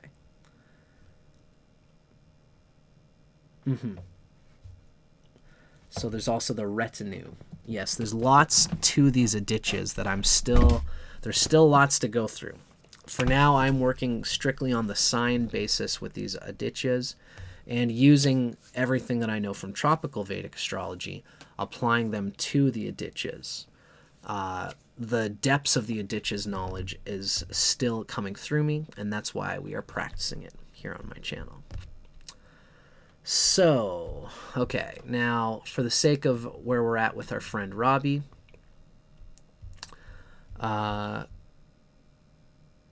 the prana strength of a planet. Right. So, prana is going to relate with basically any sign that has the most planets. If you have 3 planets in one sign, that's going to be the prana strength. Prana, it's like, when we think of prana, we have energy moving through the body. The sign with the most planets in it are going to have the most prana moving through it. Now, if you have 2 signs that have the same amount of planets, then you're going to abide by the dignity. Which planets in there have the highest total dignity according to the sign that they're in. So Jupiter and Mercury, both falling into the sign of Amshu, are going to give Rabi an emphasis of the Amshu Aditya. And this is where we're coming from in saying that Amshu is the most prominent Aditya. Now, the tricky and interesting thing is that we also have the Atmakaraka, Mercury, seated here in the sign of Amshu, which adds even more emphasis. There are kind of different ways of describing this emphasis. I got you, Loris. I'll be in touch with you, buddy. I can see your comment there. The Aditya where the Atmakaraka falls is going to be very significant. So, altogether for Rabi, Amshu is it. And, I think that I would probably also be considered, I'm more Tvashta. But Amshu is at least my second most prominent Aditya. So, reading all about Amshu is going to tell us a lot. But I'm still, I want to emphasize how good it is that Jupiter is falling into an Aditya that resonates with it. It's got strong Shadbala. It's got good Vimshopak. We have obviously some very strong Mercury and Jupiter manifestation energy happening here. This is a good, happy Jupiter. It's happening and it's popping. The only thing that's tricky about it is that it's not as strong with Ishta and Ucha and Chesta, so it doesn't have the yoga strength that we might typically expect from it. But for the most part, this Jupiter is going to really have a chance to work out good disposition for this Noose yoga. Now we want to see in the Rashi and Navamsha to take a quick peek at this Jupiter. So Jupiter falling into Mitra in the Navamsha is not its happiest place, and that's something to consider. For the karma of this Pasa Noose yoga, it's important to consider that how the main planet of the Samkhya yoga falls in the Rashi and Navamsha is going to tell us a lot about the good fortune that we need for Jupiter to have in order for the highest and best path to unfold. In the Rashi, Jupiter is very well placed. Overall, this is a very good Jupiter. But since it's in Mitra in the Navamsha, Mitra resonates with Mercury. It's going to, it's almost to say that this Jupiter, which is so emphasized in this chart, is going to perhaps, you be careful with friendships. Be careful with who you make friends with. There will be a need for a person with a emphasis of Mitra like this in the Navamsha. There will be a need for you to be aware of how you latch your destiny through Jupiter to friends and friendship, especially because this is in the Navamsha chart. Jupiter being so emphasized as it is, I'm glad this is all coming together in my head. Sometimes astrology flows. We have Pasa Yoga. We have a person with a noose, which means whatever you conscript yourself to as a material destiny that you've chosen for yourself, Robbie, that destiny, that choice, that path is going to be the anchor which defines how smooth you as a Jupiterian, as a number 5 Sankhya Yoga person is going to be. So keep in mind that Jupiter is pretty good in your chart overall. In the Navamsha chart, when it comes to deep dedications to friends, you might find friendships have a way of obscuring and making rockier this Jupiter material path that you conscript yourself to. Now, it's not necessarily a bad thing. The Navamsha is challenging for the Jupiter, right? It's not, the idea here is that this is your Jupiter. You've got Jupiter in the Navamsha of Mitra, which means there's luck to be found with friendships. In fact, there's an expansion of your material reality, of your opportunities in this world, of your destiny, through friends, through people who come into your life. And, Mitra is all about giving an opportunity. When people walk into your life, you have an opportunity to do something with them. Flowing with that opportunity is going to open up your Jupiter. It's going to open up your Amshu. It's going to open up this Sankhya Yoga.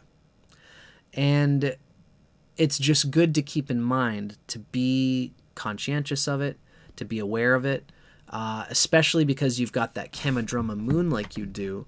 It's important to be conscious of how friendships, your own emotional compulsion to belong, which is natural and healthy and important. Be conscientious of the fact that you probably will use the friendships and people who come into your life to expand your destiny. It'll melt your boundaries of who you are. This will all ultimately be a good thing. It's just good to be aware that this will also be a realm through which you find transformation and sometimes even some rockiness to your material destiny. Overall, though, this Jupiter's pretty happy, pretty poppin', pretty happening. So these are all very nice things. Yeah, cool. So keep that in mind, Robbie. All of this has been in the spirit of speaking to that Sankhya Yoga and how that Jupiter is doing. Now, let's speak to one more Nabasa Yoga while we're here with Robbie, and then we're gonna do one more of these readings. I know this has taken forever. Robbie, God bless you. You have been my guinea pig. And let's see if we get a little tighter on the next one. But let's finish with Robbie. The next yoga I want to speak to is the Ashreya Nabasa Yoga. So, this is one of the Nabasa Yogas. It's one of the celestial formations. What it has to do with is the amount of planets falling into a certain modality. So, let's take a peek. In this chart, we can see you know, the modalities are the same for the Adityas as they are in regular systems. If you know the South Indian chart, you can see the modalities. Most of these planets are in mutable style of Adityas. Dual signs, dual Adityas. We have Moon, Mars, Saturn, Mercury, and Jupiter. That's 5 different planets falling into dual signs. That's actually a very nice thing. And then with it like this, Robbie's really a perfect mix. He is the ideal mix that you would want to have. We have a planet in a cardinal Aditya, Bhaga, that's the sun. And then we have Venus in Pushan, which is a fixed Aditya. So when you have 5 planets falling into dual signs, we've got the sun and Mars, we've got the moon and Mars in Mitra, we've got Saturn in Vivashvan, and we have Jupiter and Mercury in Amshu. That's 5 planets in dual signs. This gives us Nala Yoga. And this is ideally, this is the most balanced of the Nabasa yogas.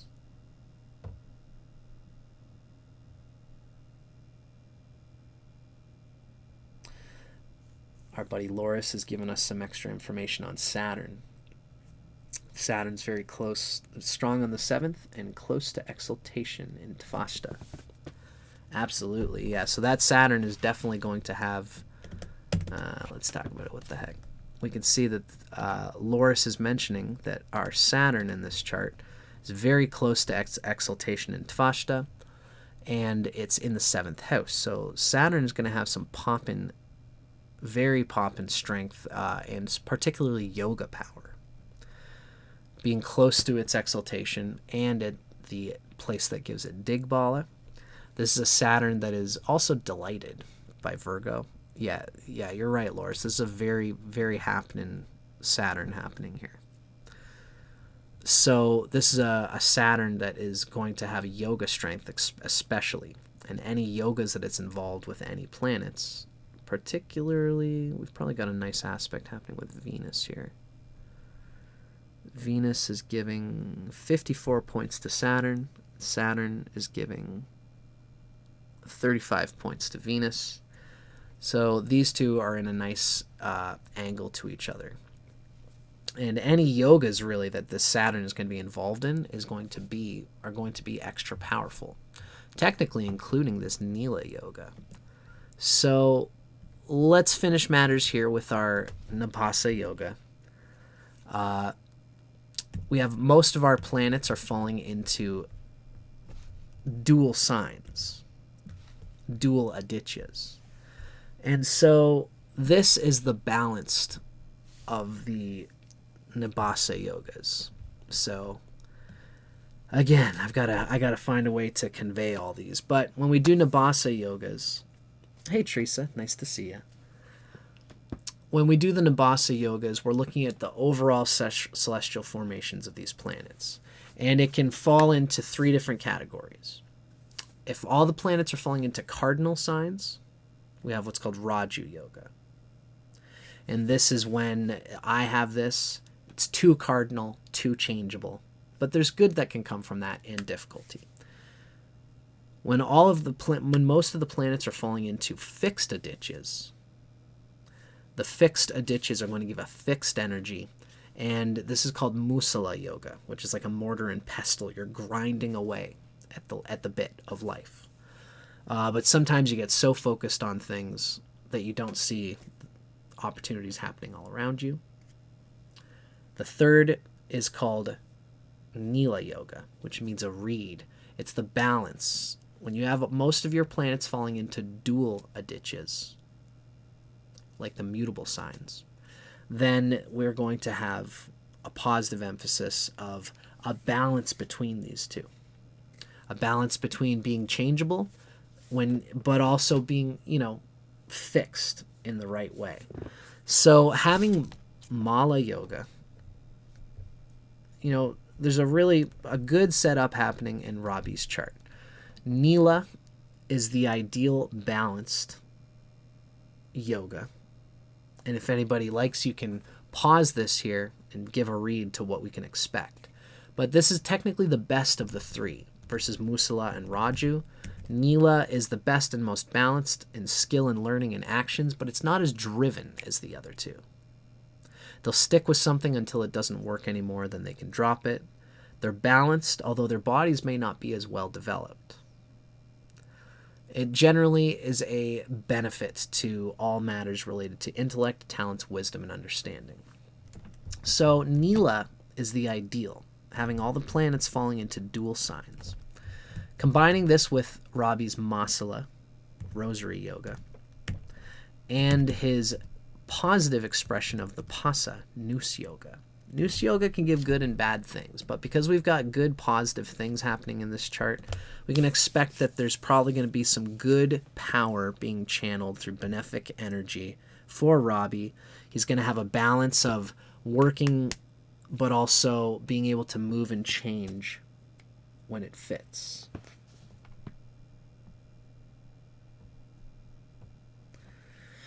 Okay, so as we can see here, folks, I definitely had an intention of trying to describe the Nabasa yogas, and I'm still thinking about it. I love these yogas, and I feel like I should conclude it. I feel like every time I do a reading, I should be like, okay, what are the yogas here? We've got this one, this one, this one. It's going to have these characteristics. Let's see how it plays out. Then we can focus on the typical stuff I do with tropical, with astrology. I want to include these Nabasa yogas. And as you guys watch, you'll get a better understanding and instinct of what these yogas mean. Next time we do Robbie's chart, we'll speak a little bit more to his Aditya, Amshu. And a little bit more, especially because that focus on Jupiter is very relevant to Robbie here. Now, Robbie says, I'd assume fixed Adityas have good staying power. Cardinal Adityas have great ability to not stay in a bad place for long if they are in one. You got it. You got it, Robbie. The problem is, though, is that Musala has the staying power to stay in one place, but there's times when the whole world is passing them by. They don't go out much. My brother and I are the two opposites. I'm Raju. So I'm got all my planets in cardinal Adityas. So I'm always doing different things, hard to stick to any one thing. My brother is Musala Yoga. He's got all his planets in fixed signs. He goes to work 8 days a week. Well, he goes to work 5 days a week. And it's hard for him to change into new patterns, to transform, to invite new people into his life, to go out on the weekend because he can tend to be tired from the job that he puts so much effort into during the week. So you'll suffer one way or the other. The Nala yogas tend to be the ideal, tend to be a balance. So most times when we're going to be doing astrology, usually if a person has Nala yoga, it's like, that's a good thing. We don't need to talk that much about it. If a person has Mala yoga, which is the beads, right? The rosary yoga. Am I getting this right? Sorry. So Nila is the best of the dual signs, having the planets in dual signs. Mala is having benefics in the angles. And then having a good Sankhya yoga. If you have those, we don't even need to talk about it that much. It's only when you have Sarpa yoga, when you have Raju yoga, when you have the tough ones that will speak to it more. I digress. Next time we hang out, and Robbie, next time I do your chart, we'll go a little bit deeper into things that we haven't talked about. For now, I'm going to spend a bit of time talking with people about these basics in their chart. So let's call it a day on Robbie for the moment. Thank you very much, Robbie. Giving you a nice little golfer's clap. Thank you for volunteering your chart and your time. Now, everybody, we have 12 people watching. I'd like to make some time to do one more reading for the day. This has been fun and very good. It's been very good for me to see what happens when I experiment with what I am experimenting with. I think that the Nabasa yogas, I don't want them to overtake my astrology practice, especially because I'm learning that I have to explain them. And if I have to explain them, yeah, it's okay. These are very important yogas. They're a part of my teaching. They're part of my practice. All it means is that as people watch my channel, they're going to get a sense of it, and we're all going to learn. We're all going to learn astrology. But I think I'm going to learn as I go on, not to spend so much time on them, because I think that took a lot from what we could have gone into with Robbie there. I digress. Robbie, you were our first guinea pig. Thank you very much for volunteering your time. Now, we have 11 folks here. I'm going to do another bathroom break, but before we do, let's pick another volunteer member. Teresa, my dear, you are here as well. It is nice to see you. Teresa, as well as everybody else, who are our channel members? Let's do a little roll call. You can feel free to say, hi, I'm a channel member, or can just say hello, and I'll see that you're a member. We're going to do one more reading today for a channel member. Remember, today is an experimental day, and it is it's a sort of a customer appreciation for channel members who have been patrons supporting me for a long time. Hello, Ksenia. Hello, Insomnia Blues. And our friend Itzel is here as well. Very nice to see you. Now, Gunmetal Crow, my friend, it's nice to see you as well. You have also been supporting my channel for a long time. But today in particular, like I said, we are doing these readings for channel members. So it's nice to see you, Gunmetal Crow. The next reading that we're going to do is going to be for those who are present as channel members, who have green names and who have they'll have a seed or a little plant beside your name. So, who do we have here? We have Elephant Cat. Elephant and Cat is here. Elephant and Cat as a new member. We have, Ksenia. Worth noting, you've been around, but have not been a member a long time. I have seen you, Ksenia, and I'm very glad to have you here for so long as well. We have Insomnia Blues is here. My darling Teresa, as well as my darling Itzel. And let's see. Robbie has been chosen, and thank you so much, Robbie, for being our first volunteer. Okay, so I have Elephant and Cat, Ksenia, Insomnia Blues, Teresa, and Itzel today as potential volunteers. We had Zoe Frank here earlier. I wonder if Zoe Frank is still here. If you're here, feel free to let me know. And am I missing anybody? So this is a roll call here. We're looking for people who are channel members who are interested in getting a free experimental reading today. And to see me fumble all over these experimental things that I'm trying. I think it's going to get tighter and as time goes on. I wonder if Best Mission is still here. They were here for a little while earlier on. It's okay if not. Best Mission and Zoe Frank, if you guys are here, speak now or forever hold your peace. If not, then we will pick a number based on the 5 people we currently have. We have Elephant and Cat, Ksenia, Insomnia Blues, Teresa, and Itzel. Going once, going twice. All right, folks. Let us choose our next victim. Dun, dun, dun, dun, dun, dun. Cool. Awesome. Elephant and cat. So let's do a little number choose. I'm going to go with a fancy number like 33.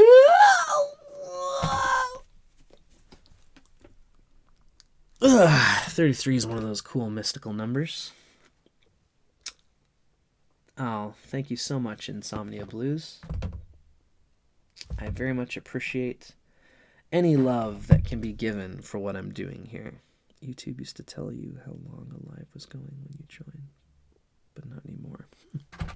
Somebody also mentioned that they didn't get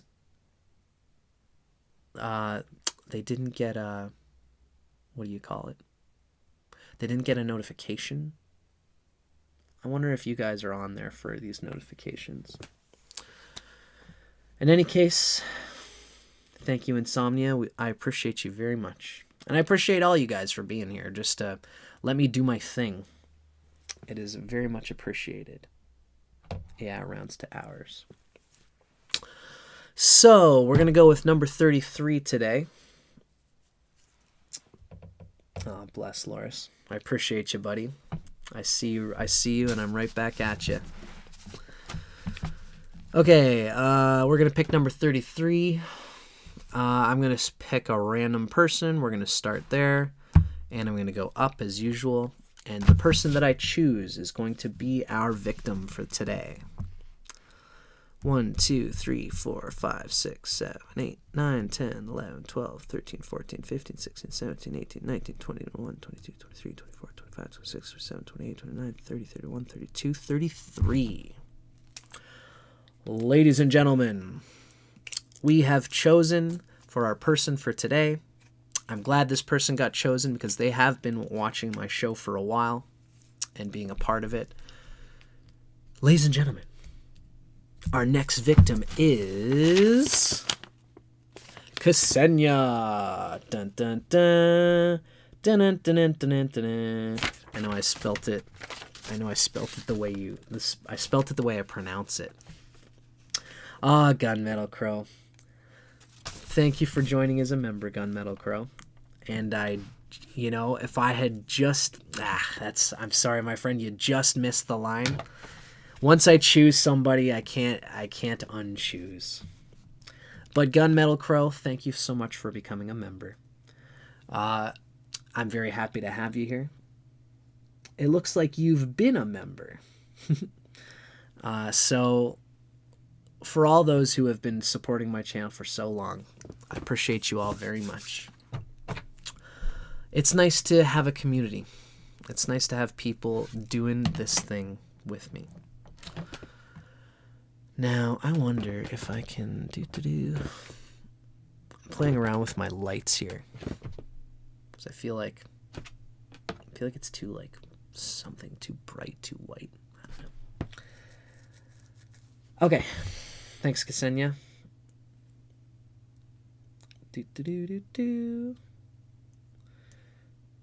Female lady all the way. Now, I just want to make sure, because I did, this makes sense. All right, I got you. Welcome to the membership. Yes. Oh, and there's Monica popping in to say hello. All right, folks. So what I'm going to do is I'm going to put this birth info in. Now, Ksenia, I'd like you to remember, just like with Robbie, I guess it's better not to mention it. It's okay. I think we all know what's going on here. What I do often say is that when we do these astrology readings, it's good to remember that, today is such like a very broad, we're experimenting here. So however it goes is how it's going to go. Usually I like to give a warning. It's a very deep psychological analysis that we usually do on this show. Today, it's probably not going to, I don't know. We'll see how it goes. But however deep it goes, our intention is to share in our passion for consciousness and healing through yoga, through awareness. And when that happens, this is a public forum. If we dig into anything that you don't want to talk about, you can always feel free to let me know. This is for the purpose of sharing astrology, not for digging out skeletons out of anybody's closet. Ksenia. All right, so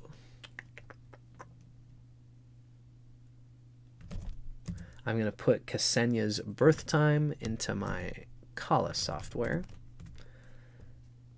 with all of the necessary information. And then we're going to take another pee break. And then we are going to do our final reading for today. And Ksenia is a lady, a female, a lady all the way. I love to hear that. Wichita.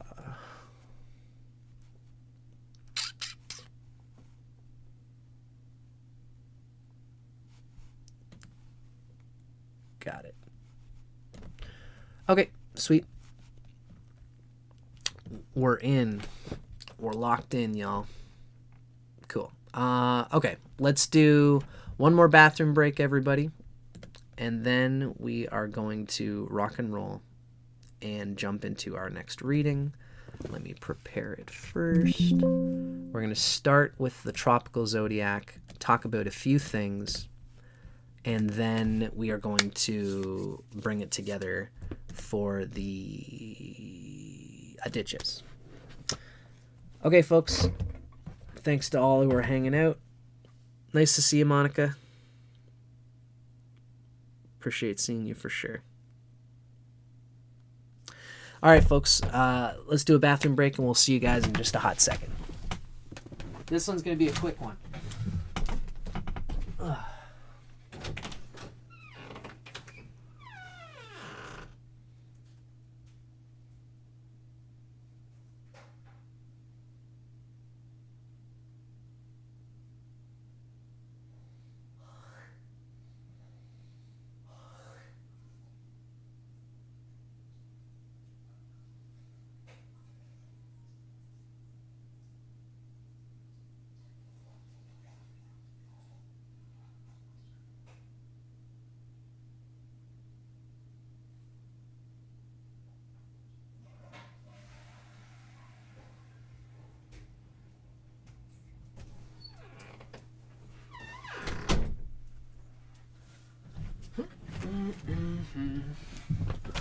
Voila! Surprise! I told you it would be quick. Okay. Alright, so folks, before we start, let's do a quick everything thing for the things that I'm thinging. So you're going to find, I have thrown into the chat a link to Goodreads for my first poetry book that has recently come out. If you feel like it, you can check that book out, and for now, you can add it to your want to read list. As well, I'm going to be probably putting out an email. For those who are interested, I will be doing about 10 to 20 free copies that we call advanced review copies. And it's something that is recommended to do before you launch, basically before you launch a book, so that people can get their hands on it and read it. So I'm doing advanced reader copies for my book Solipsis Eclipse. It's going to be my first poetry book. Now this is going to be an ebook. So the first 10-20 people who show an interest, you can email me at astrology@dustincormier.com, and I will then send you my advanced reader copy so that you can get your hands on it for free instead of having to pay. I'm happy to do so to start getting myself out there as a writer. This is my world. This is what I'm embarking into. We're going to start off with, I think I've decided that it's going to take a little while to do my astrology book. So we're going to start off with my novel and some poetry. Especially next year, I'm going to be coming out with 2 books, I believe. And then from there, what's nice is that when I get reviews and stuff like that, when I start getting people observing me on Amazon, on Goodreads and stuff like that, it develops a momentum. It gets me out there as an author. So thank you to all those who are interested in my work and everything that I'm doing. I appreciate y'all very much. So, and I'm going to put an email and probably a video about that out pretty soon. So keep your eyes peeled for that. Now, this will be our... Cool.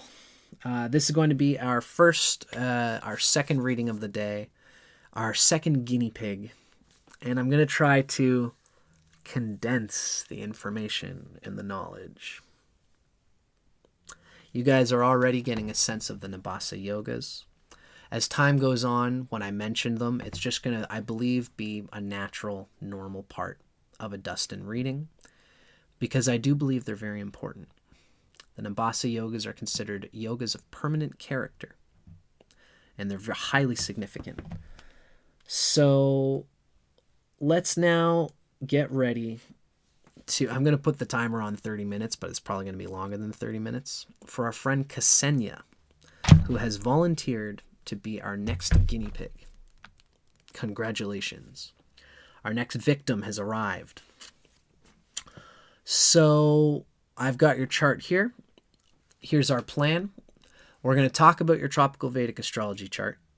We're going to talk about the Nabasa yogas. We're going to give some certain clues to things that are going to be relevant in either system.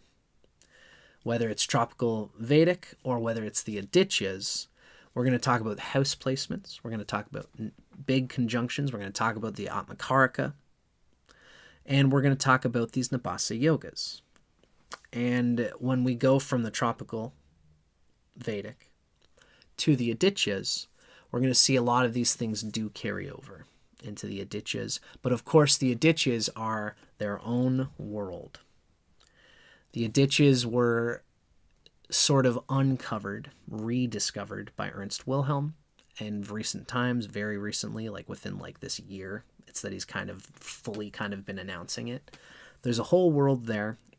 And if anybody's interested in getting more on this, there are avenues that are opening up for learning about it.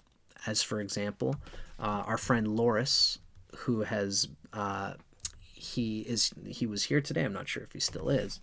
Loris is somebody who operates a website called 360heartsinthesky.com. And this is an example where you can start to dig into your Adityas zodiac and all the information related to it. So you go 360heartsinthesky.com. When you look that up, you're going to click on New Zodiac. And it's going to give you the solar zodiac of Adityas, a revolution in self-knowledge. You put in your birth date, your birth time, and all your birth data, and you put where you're from on the map. You calculate your chart, and it is going to give you your Adityas chart. So that is a thing, and you'll be able to see your dominant Adityas. All sorts of good stuff are in this particular calculator. Try to see if it matches up with Ernst Wilhelm's Adityas calculator. It should. And that is a wonderful place to start digging into your information, into your resources for that.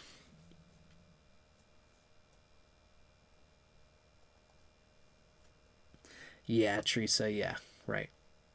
This is something I've been dealing with the whole Amazon thing.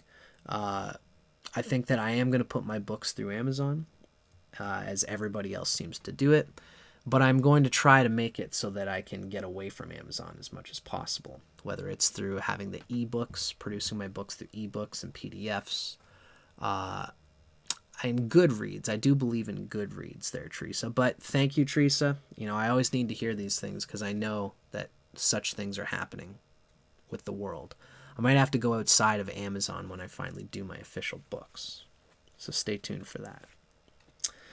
But yes, so check out Loris's 360heartsinthesky.com if you want to start plugging into your interest in the Adityas. There's lots there, and there's lots to learn.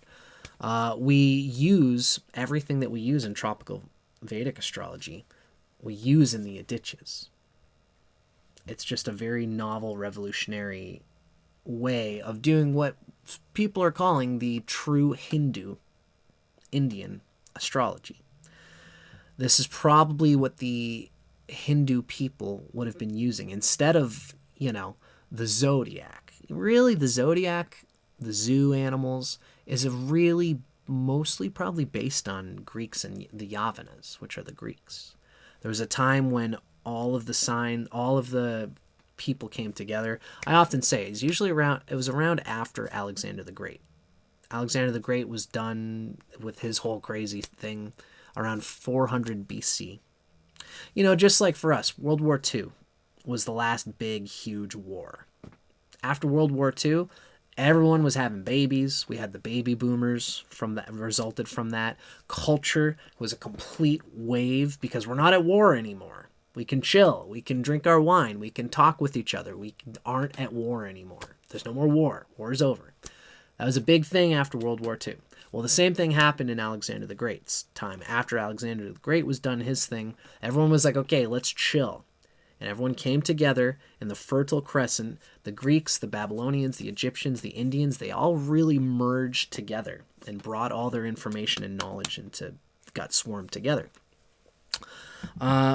Now, it's likely that somewhere along the lines, there was probably an Indian Hindu astrology system that would have been based on the true Hindu solar deities are these Adityas.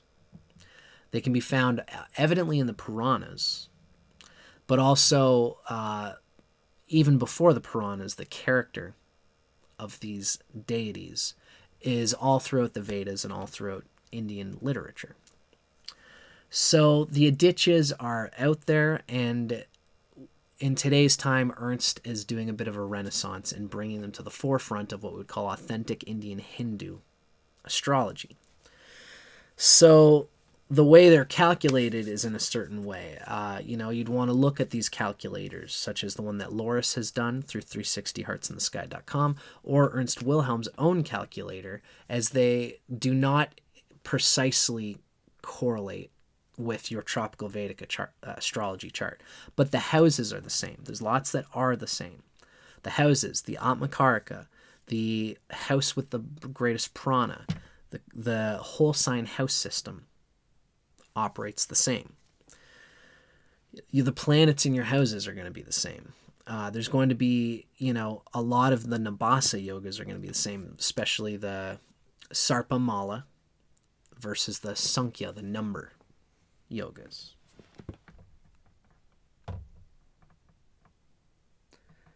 So glad to hear someone finally say it. Cool. Why is it so important to start caring for yourself more, not less? I don't think it's a bad thing to care for yourself, Teresa. I think it's good for everybody to experience and practice self-realization, because if we can all develop a center on ourselves, on our own connection to nature, it's going to be a little bit easier for everybody to be well taken care of. Right.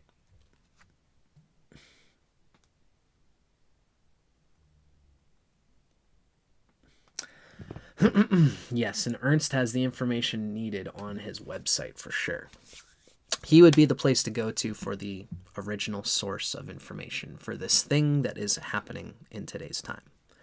So today we're going to start plugging into how to describe, to talk about the Adityas. I want to take the character of the Tropical Vedic Astrology chart, take the things that are going to be the same in both systems, and bring it over. So let's begin by first peeking at some of the basic stuff to be found in Ksenia's Tropical Vedic Astrology chart. I can already see this is going to be a happy moon in the Adityas system. So let's see here. We have a nice big, oh yeah, so definitely the 8th house is where all the prana is going. We have Jupiter conjunct the nodes, the K2. That's very interesting. This is another 5. 1, 2, 3, 4, 5. We have another Pasa Yoga.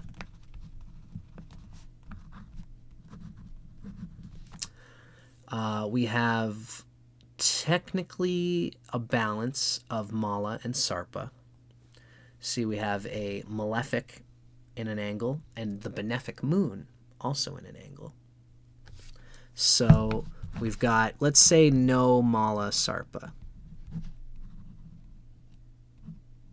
So it's neither, you're not going to have the blessings of Mala, but you're also not going to have the difficulties of Sarpa Yoga. Not a bad place to be. Even more neutrality, because having planets in 5 signs is going to have more of that pasa, more of that sort of neutral that could go one way or the other. Okay, Teresa, right. That's what I thought, because that's usually when you're on here, Teresa, you're with me about self-realization. Cool. Way to go, Teresa. Yeah, gosh, the States is just probably pretty crazy right now. But God bless you, Teresa, for reminding us that the wisdom is always within. So, Ksenia, let's, when I say, okay, so yeah, I appreciate you speaking with me, Ksenia. Having Pasa 5 yoga is going to amplify the conditions of whatever chart that it falls into. So when you have 5 planets in 5 signs, it's the noose yoga, just like we had with Rabi. So that means that you're probably going to conscript yourself to something material-wise. Now, we need to look at Jupiter to see how exactly that's going to go. And obviously, with this Jupiter, is with the south node. In the 5th house, anything in the 5th house, anything in trines, that tends to be a happy thing. But we're really going to have to look to see, we're going to have to look in Shadbala. In Tropical Vedic Astrology, this Jupiter is happy in Shadbala, and it's happy with Vimshapak. It's doing okay. Now, ultimately, though, we don't want to look too much at the strength of Jupiter now. We want to look at it in the Adityas, because that's our main thing. As we can see, one of the reasons why this Jupiter's popping is because it has good placements in the Vargas, in the Navamsha chart. But that will change when we go into the Adityas. Now, suffice to say, we've got most of our prana is flowing through the 8th house. We have the North Node in the 11th house.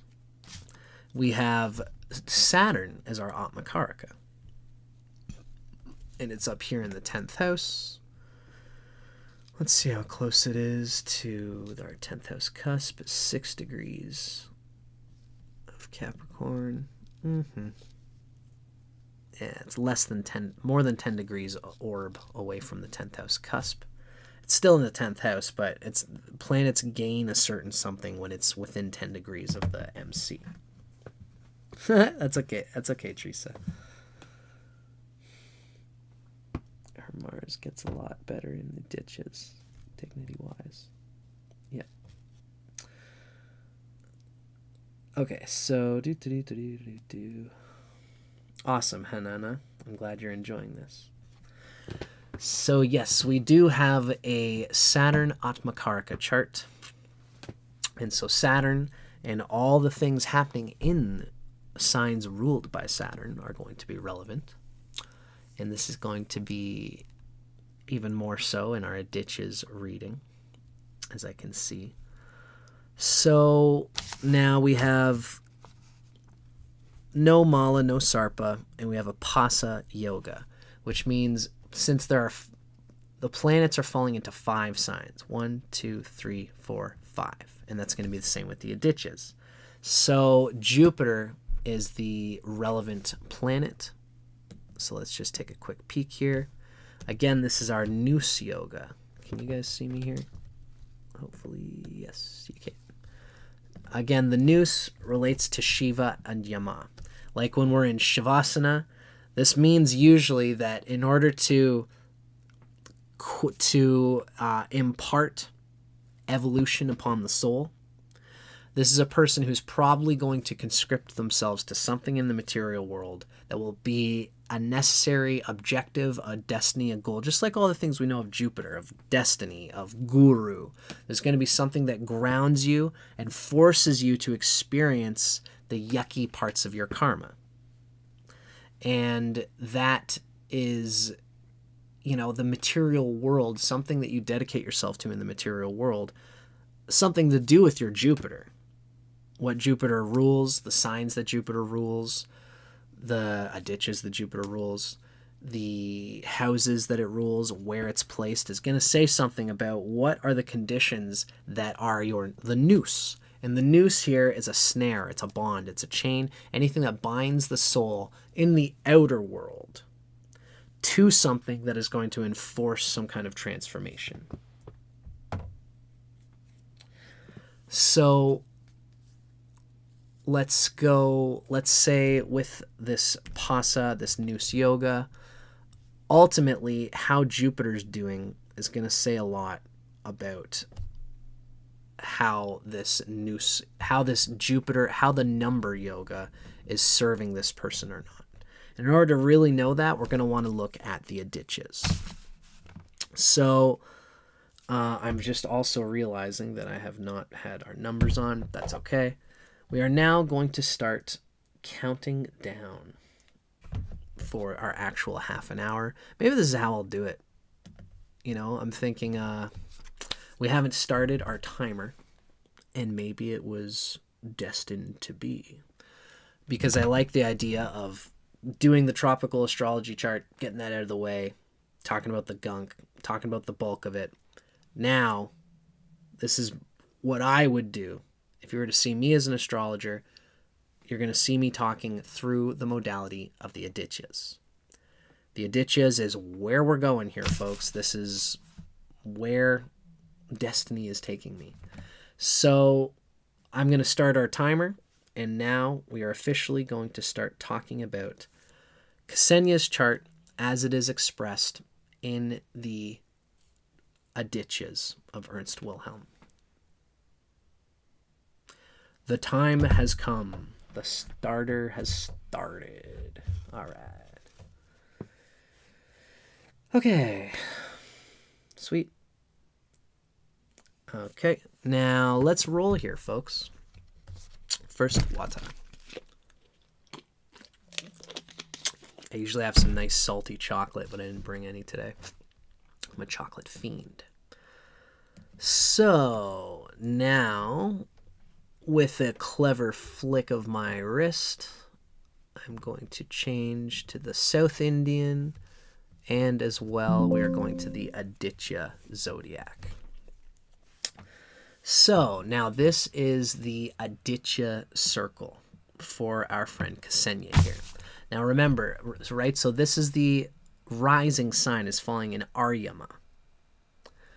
And of course, the houses are going to be all the same. See, we have Jupiter over here in the 5th house from Aryama. That's Vivashvan. And it is with Ketu there. It's a little bit of probably not Jupiter's favorite place to be, by being in the sign of Vivashvan, which is ruled by Mercury, its enemy. Now, something very interesting is that Jupiter and Mercury are in fact involved in a Parivartana yoga. So we have, for an Aryama rising, we have Vivashvan ruling the 5th, So that's Mercury ruling Vivishvan the 5th. And that's relevant too because we're in a Pasa Yoga chart. And Jupiter rules Amshu, which would be the 8th. So we have a mutual yoga between the 5th Lord and the 8th Lord. Because Jupiter rules Amshu, which is where Mercury is, and Mercury rules Vivishvan, where Jupiter is. So we have a mutual exchange happening between the 5th and the 8th Lord. This is extremely relevant because Jupiter, as we know, is such a load-bearing wall in this chart, and because the 8th house is, not only is it the house that all the prana is going through, but it's Amshu. We have another chart where Amshu is our main Aditya. So we're feeling all the Amshu love today. And we're going to talk a little bit more about Amshu. This will be nice because this will give Robbie a little bit of a chance to hear more about it. And for everybody to hear a little bit more about this very important Aditya. It's also a very important Aditya for me. Now, there's also going to be an importance in this chart for Pushan, because Saturn actually rules Pushan. Saturn rules Bhaga and Pushan. And Saturn is the Atmakaraka, falling into its own sign of Pushan in the 10th house. So Pushan is going to be relevant to this person as well. Now, it's very interesting that we have the South Node in the 5th house with Jupiter.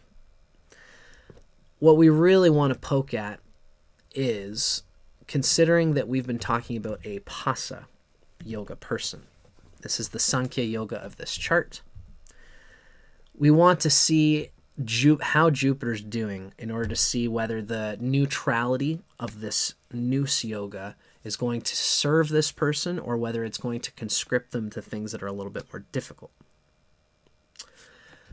Especially we want to see if it's well disposed in the Rashi and the Navamsha. Now, in the Rashi chart, the Jupiter falls in Vivishvan. It's not its favorite place, and it's with the South Node. So it's a little bit of a tricky Jupiter here. The 5th house is an okay place, but Jupiter does prefer to be closer to the 1st house. Still, this is a trine house, so there is a bit of a blessing for this Jupiter there.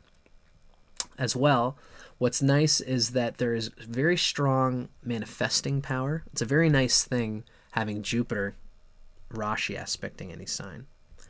And as well, Mercury is also Rashi aspecting. So the sign of Vivishvan has some good manifestation power.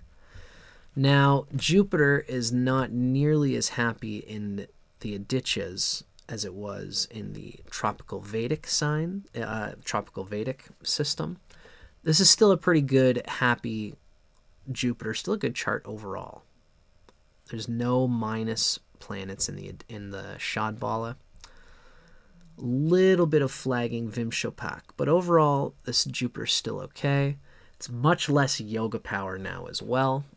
So any yogas that this Jupiter is involved in is going to be a bit tricky. It's a bit of a mixed bag, but not too bad, which is more of this mixed bag energy. So what this kind of tells us is that when it comes to what Jupiter is doing in this chart, it's going to be for sometimes good, probably never that terribly great in terms of what Jupiter gives. And when it's bad, it's bad, but it's never going to be so bad that it absolutely sinks the person. This will be awesome. I'm glad Loris is helping folks out here with what he's got going on his website. I'm on Loris's website, and it seems to be okay, but it's going to be different for different folks. Jupiter is the great benefic, and so Jupiter, as the great benefic, is always going to be benefic. It's just that, when Jupiter is placed in a way that's not good, we're going to see, the things that we usually when Jupiter is starved, especially. It's starved particularly in this chart by Mercury, because it's in Mercury's sign, Vivishvan. And it's also all the various things not doing good for this Jupiter. Jupiter usually suffers by expanding too much, getting too excited, not quelling its outgoing passion. Jupiter does its best when it's still full of passion, but has a good teacher who is guiding it to use its passion to disciplined, meaningful, purposeful best effect. If you've got a very talented student, that's like Jupiter. They just, imagine a very talented musician student who wants to be a student, wants to get into music. They're bristling with talent, and that's where this energy comes from. I want to be a musician. Now, with a Jupiter like this, you might find people in life who remind you that being a musician is an important artistic showcase of your soul talent. You're teaching others by having your passion for music. You're showing the world that there's more to life than just numbers and calculators and doing your job and then dying. Jupiter has a way of reminding us that the living of life is special. Now, if with a Jupiter like this, it's neutral. It's going to be good when it's good and bad when it's bad. So a musician in this case might find people. Some teachers will teach you to love your instrument, but they'll also, they'll do drugs or they'll drink or they'll encourage you to come hang out with my cronies in the bottom of this basement where we're all smoking cigarettes and weed. And, there's music can have a lot of that kind of connotation and stuff. Not necessarily. With a Jupiter like this, anything you get into, be conscious of the characters that you take on as being a protege of theirs. As people who you can take as teachers. Not to say that you don't ever want to negate all teachers. Because a person with a good Jupiter can find a bad teacher and get good Jupiter out of them. And, it's like we say about Jupiter, it's the swan. The swan is the whitest bird on the pond. It's in the same water. All the other animals get dirty by being in the pond. But the swan drinks the whiteness of the milk and leaves the runny water behind. So a good Jupiter can get what they need for their soul out of any teacher. It's a Jupiter like this that is on kind of shaky legs that has to be aware that whenever they take on Jupiter energy, whenever they take on guru energy, you have to be conscious of their character and how much of their flawed character you're taking on by trying to get the knowledge, the love of self that you're trying to get out of them through your Jupiter. So this should be an important theme for our friend Ksenia here. Right? So Robbie's saying she's got good, strong sun and moon and pretty good Saturn, too. And that's nice to see. My buddy Robbie is always checking out everything going on in the chart. The moon is particularly popping in this chart. What's going on with this moon? Yeah. Oh, yeah. Yeah, no, the moon is the big one in this chart. Obviously, it's in the sign of Aryama, where the moon is exalted. And that's on the rising sign. So this is probably a beautiful human being that we have in our midst here, ladies and gentlemen. Somebody who's got the moon right on the ascendant, and it is in Aryama. So you're probably a very agreeable person. Aryama is going to relate with the deepening of relationships for the relationship's sake. Yeah, you have a tendency to just find the absurdly wildest of all characters. That is to be expected with a Jupiter like this, especially Jupiter when it's in Vivishvan. Vivishvan is going to relate to finding your inner experience of what feels comfortable and good. It's the yin Mercury Aditya. Right? Mitra is the yang Mercury Aditya. It's Mitra is an air sign. Vivashvan is a yin Mercury sign. So it's a yin Mercury earth sign. So it's yin, it's earth, Mercury. It's Mercury is experiencing what tastes and feels good to me. So the problem with Jupiter in Vivishvan is especially what you might want to look to, Ksenia, when it comes to teachers, because this Jupiter theme is important for you. Amshu, which rules Jupiter, is your most prominent Aditya. You're a Pasa Sankhya Yoga person. You have the noose, which means you are going to tie yourself to things in the material world for the purposes of your soul development and growth, as a way of exploring, expanding, and growing yourself. And it's going to bring karmas that are going to be good and bad. That's the nature of Jupiter. When you have a good Jupiter, you just transcend the bad karma, and like the swan, you take the white milk and you leave the runny water. So you are this Jupiterian person. When Jupiter falls in Vivishvan, which is again the Earth Mercury. Mercury rules two Adityas. It's Mitra, which is air, and Vivishvan, which is earth.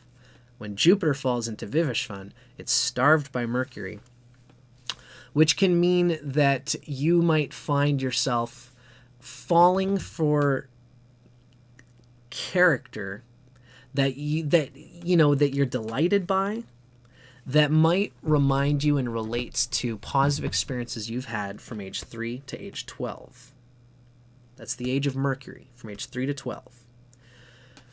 You might have experienced an over-exaggerated love for certain things in life, certain characters especially, certain types of friendships. You might find this in a friend, and you say, I'm going to be friends with this person no matter what. This person's a friend of mine for life.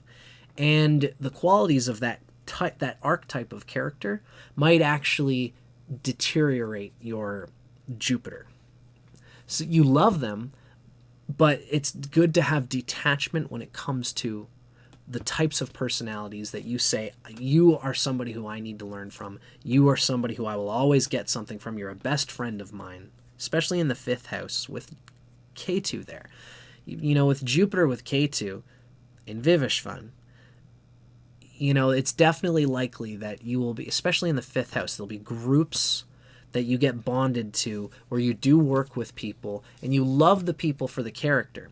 But there is probably a deeper destiny for you that you don't want to get so attached to your beloved friends and characters, because you will find more of that.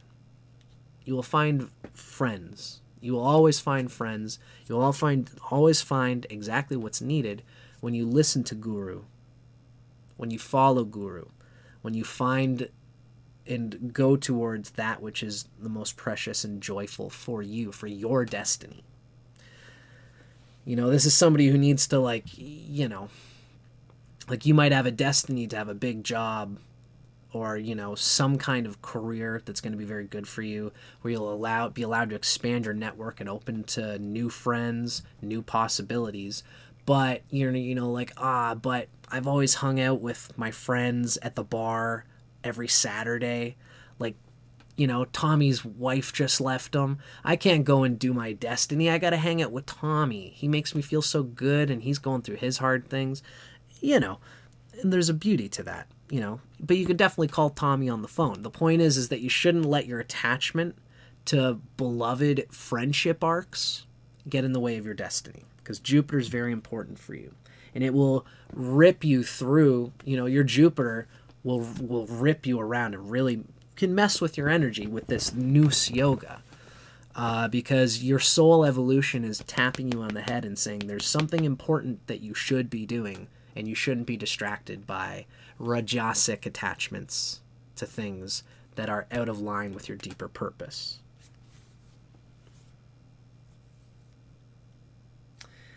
Yes, Loris is making a good point here. We have crazy amount of planets, all the stuff that's happening in the transits of right now, we can see happening in the Adityas. And Loris has mentioned that, we've got a whole bunch of planets in Aryama right now, which is where our friend Ksenia's moon is. In fact, including Saturn. Saturn is moving through Aryama right now as well, which means that this person is experiencing sati sati. You've probably been experiencing it since God,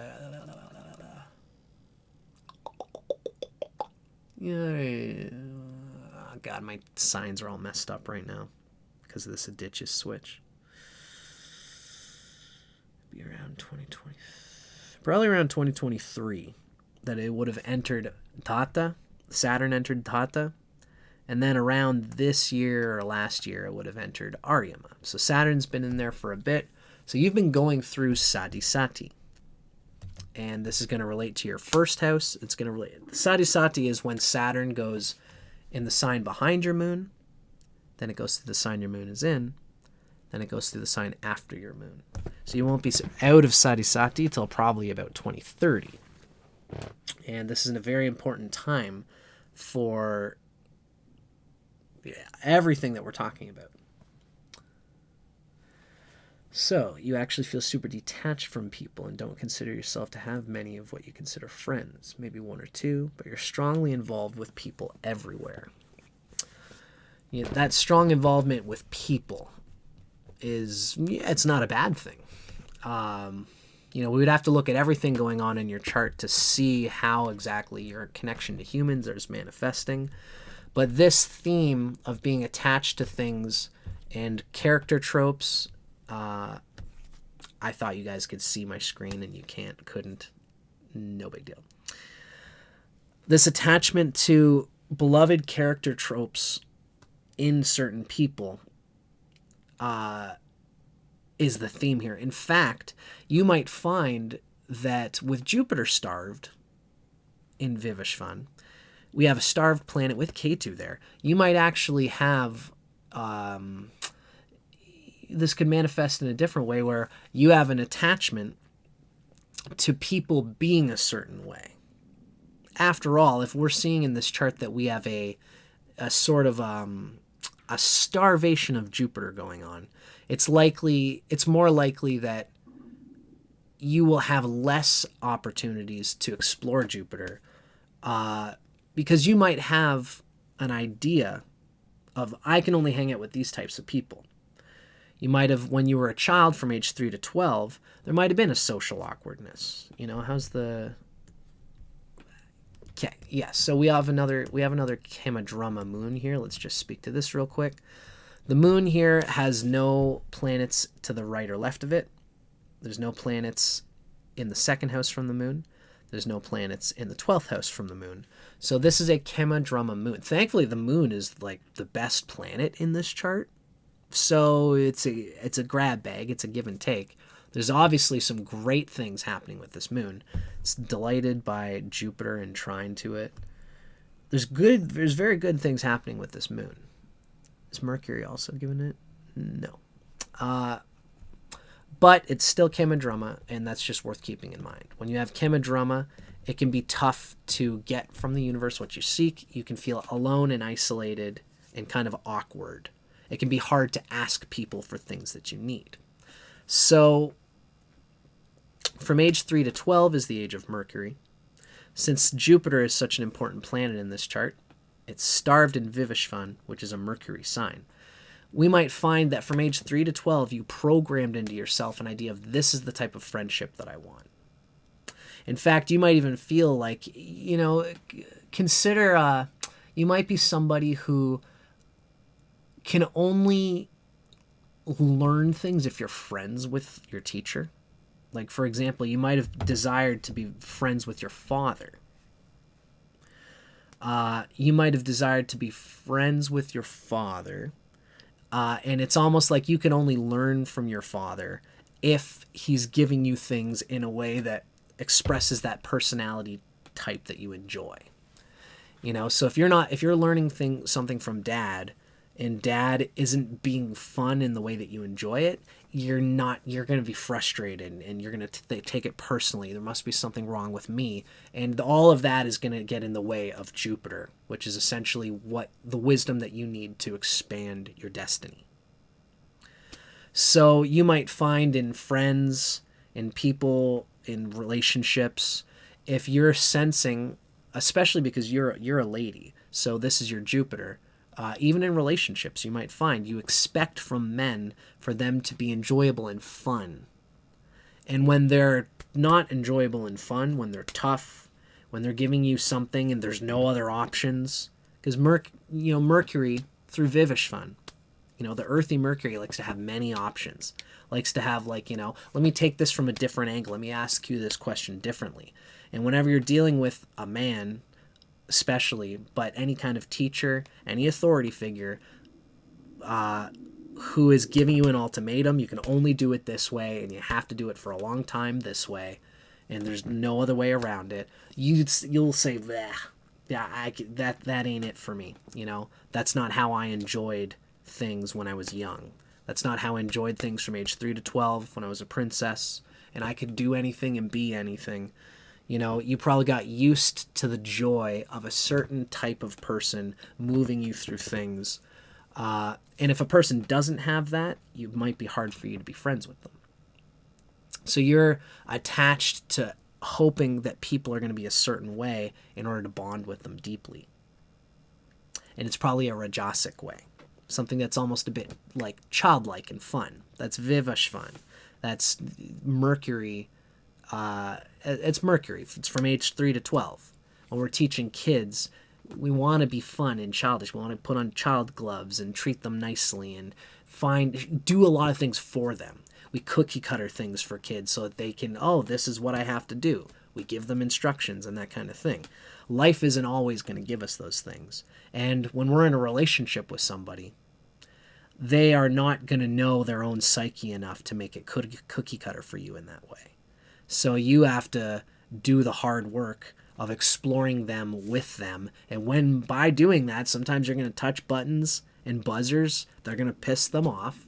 And they're going to get, that's relationships 101. We all get frustrated sometimes by the process of our other partner learning our shadows, right? You're going to learn your partner's shadows, and it's, when they get,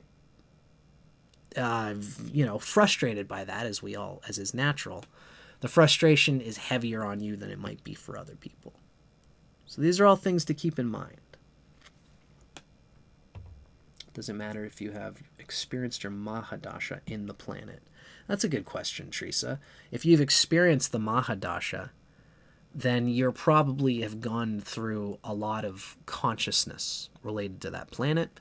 So it's almost like expediting the lessons. But if the planet is really bad and you go through the Mahadasha, you're learning even more bad wisdom. Especially if you're young.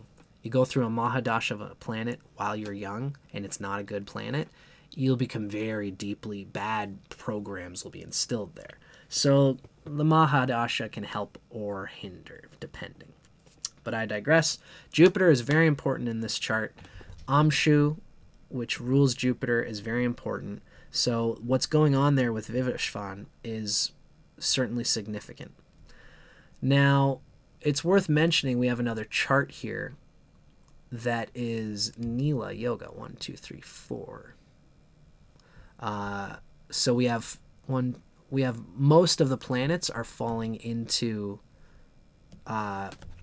dual signs, right? Which are the corners.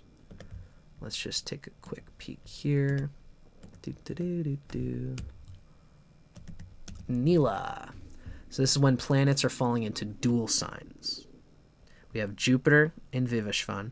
Then we have Sun, Mercury, and Venus falling into Amshu. That's 4 out of 7 planets falling into Nila. And so Nila is one, again, where it's you got the lucky one. Nila tends to be balanced.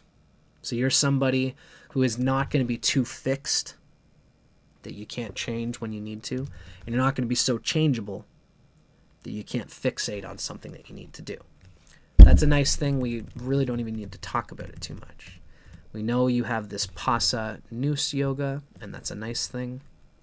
And so this Jupiter really is the main thing that I would be speaking to in this chart reading. Now, really what I would like to do for this person, for the sake of it, we have this exchange.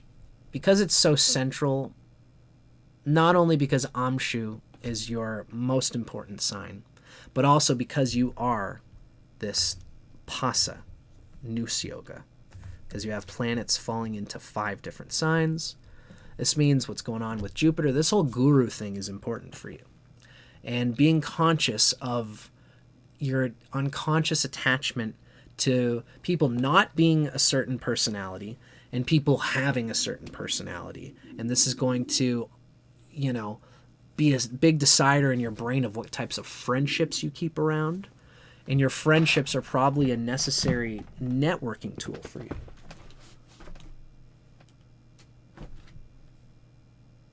Oh, that's what happened there. Okay, so before we go on, an important thing for this reading, I think... Oh, and you guys are not seeing the chart. I got to make sure that I hit this display button. Whatever. Anyway, so I'm going to... Before we try... Because we've got 2 minutes left for our friend Ksenia here. I want to find a particular book. Oh, man, it's just one of those days. I just lost my thing.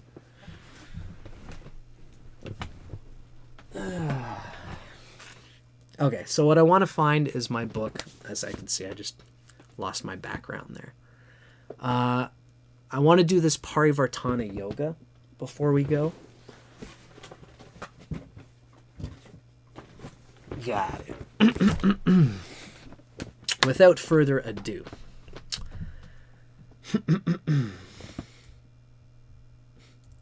Teresa, I wonder if you're talking about me. No, I'm not that frustrated. As time goes on, it's getting easier and easier for me to roll with the punches. But I know you're not talking about Teresa. Teresa, you're talking about the chart in here. So, yes, lots of important Jupiter energy happening in this chart. Now, again, folks, what's very relevant for this chart, especially, you know, I'll even say this too, the nodes are operating in the axis of Vivishvan and Parjanya. And that is, of course, a Mercury and Jupiter axis. Now, Jupiter is in Vivishvan, and it is in a mutual exchange yoga with Mercury in Amshu. Amshu is ruled by Jupiter. Vivishvan is ruled by Mercury. This is the 5th and 8th house of this chart. So we have a mutual exchange yoga happening between the 5th lord of this chart and the 8th lord. The 5th lord is Mercury, the 8th lord is Jupiter. So with that being said, my stomach is growling, so I'm definitely going to eat some food after this. But don't worry, folks, our timer is up. But I want to spend one last moment here for my friend Ksenia.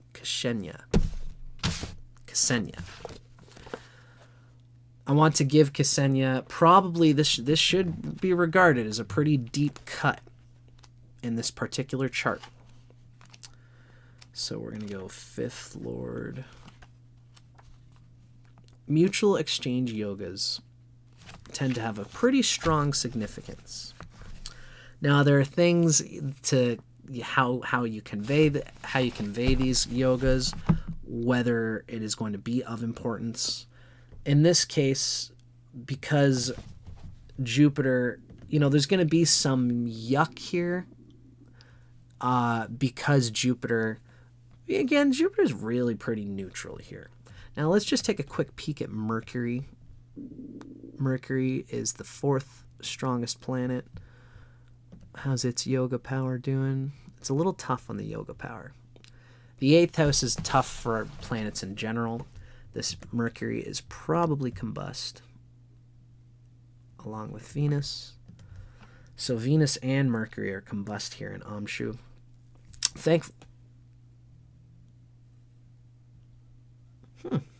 This Venus is actually dope. There's a word for it. It's worth me mentioning this.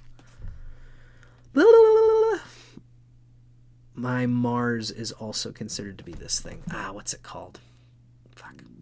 It's when a planet is in the throne of the sun. It's within 15 minutes of arc.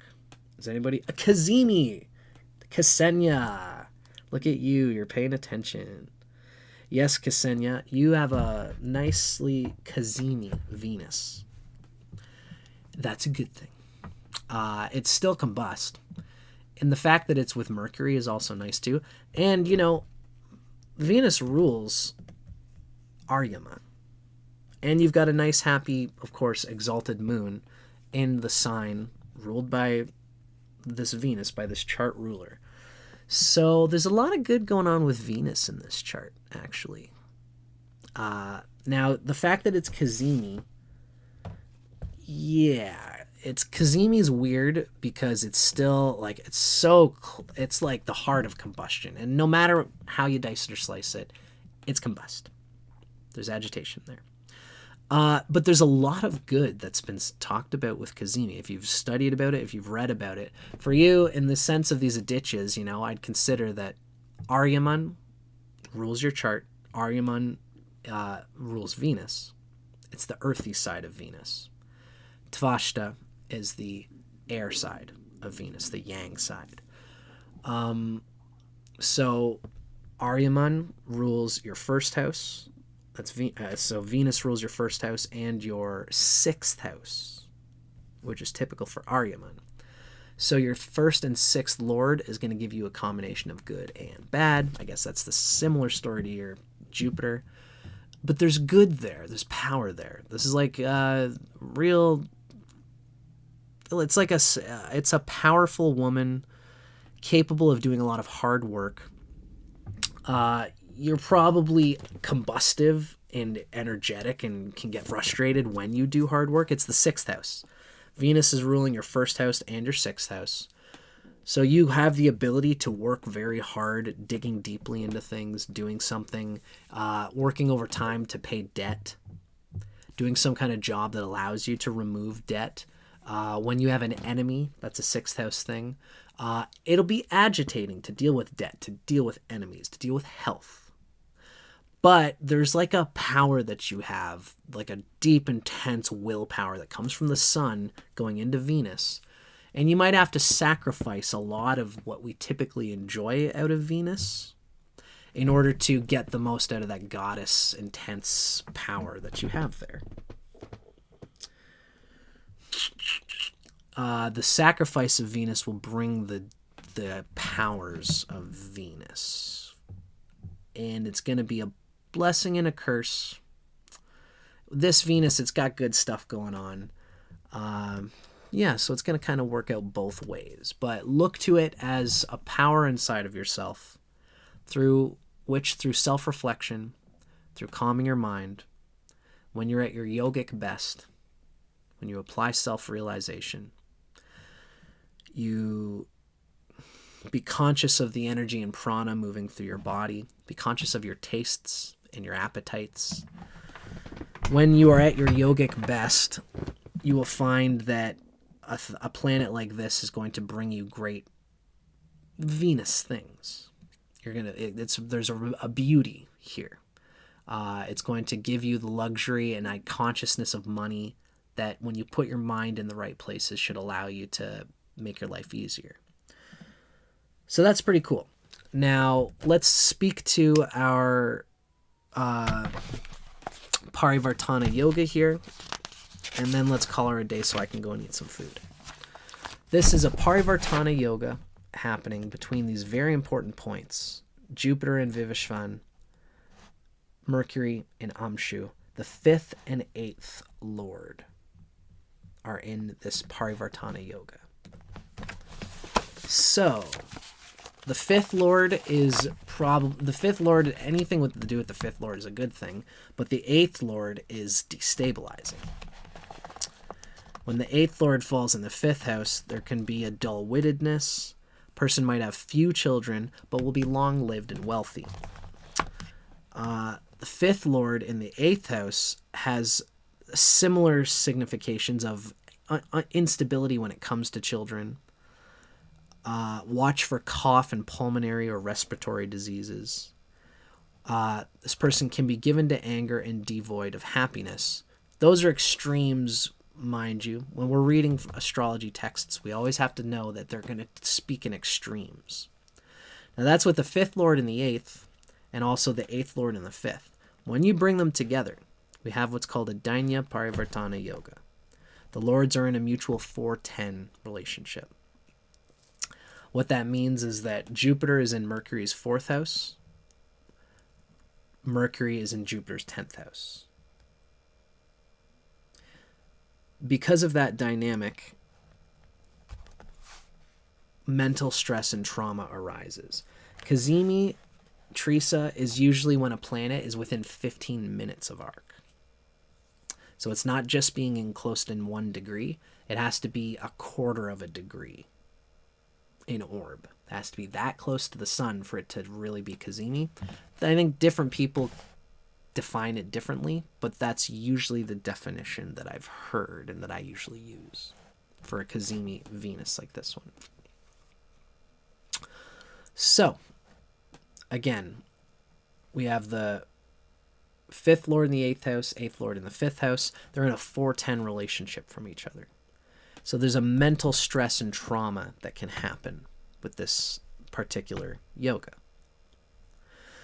Now, with the 5th house, we often hear about Purva Punya, and that's karma from the previous life. The 5th Lord of past life karma and merit is latched into the 8th house. And so there's an instability there, not necessarily a good signifier. It really, 8th house is neutral, depending on how the planets are going, depending on what's going on in there. There's some tough stuff in there, so we can let's read what it says here. This is based purely on the yoga. When we have the 5th and 8th lords in mutual yoga, the natives' Purva Punya, their karma from previous lives, can render a dulled intellect, such that the mind occupies a rather tamasic state. And this can make it difficult to contemplate a higher order of things. It's from the dulling that can happen in the 5th house. Now, as a result of flawed thinking, this person can commit sins, first through their thoughts, then through their actions that lead to their self-undoing. Now, again, you always have to take everything in consideration in a chart like this. You know, you are a Pasa yoga.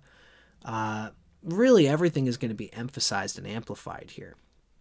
But when we hear this, it has to be understood. Even that dullness of mind can still apply itself to very specific types of smartness and intelligence. Everybody has intelligence in different ways. But we can see how the 5th house relating to that overarching, taking a bunch of things and synthesizing it in the mind. We can see where this would be coming from with the 5th and 8th house lord. But you always got to take everything into consideration. Feel this out for yourself. See what you can pull from this within yourself. And don't necessarily think that you're an idiot just because you have a yoga like this, right? We always have to take it into context. Now, the mind of somebody like this, because it's, again, the 5th lord and the 8th, this person can be obsessed, possibly be concerned, and possibly even obsessed with sexual subjects. This person may have an unusual, even aberrant sexuality. These days, that's not that uncommon or big of a deal. Be aware of sexual oddness when you were young, even like abuse as a child. You know, if anything like that happened, be aware that it might have happened. If you're unaware of it, consider it something that might be worth journaling about. It can be hard to know those things happen when you're young and to even remember it. There can be psychosomatic ills where the mind itself is the primary cause of feeling ill at ease, which means wherever your mind goes, wherever your consciousness goes, if it's constantly being fed to something that is compulsive, you might find it's not serving you, actually causing bodily harm and physical disease. Anger itself can be a root cause of many ills. Be conscious of love affairs and falling into a sort of love-hate relationship where an all-or-nothing attitude prevails. Be conscious of possible difficulties with respect to children, and this can relate to everything from abortion, miscarriage, illness, and accidents. So this is all stuff to be conscious of. Even when you do have children, there can be problems in their lives or in your relationships with them. All of these things can be mitigated by having a consciousness of Jupiter. And remember, everybody's got sticky stuff somewhere in their chart. This just happens to be this particular yoga that you have in your chart. So be mindful of this when it comes to children. Their children may be involved in the purchase and sale of vehicles or properties. This person is interested in esoteric or occult subjects. Mysteries, death, and the afterlife are fascinations for this person. They may study subjects so far removed from contemporary knowledge that they seem dead. For example, so-called dead languages, archaeology, antiques, occult subjects like astrology, etc.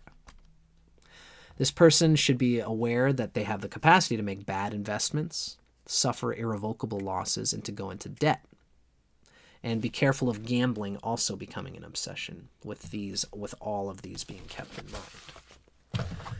Especially because Jupiter is such a relevant thing. You got to be aware in the 5th house in Vivishvan that friends, networks, and the grooves that you hug the deepest in your life for finding fun and joy can glue you into destinies that can lead to a lot of these more sort of perverse ways of being.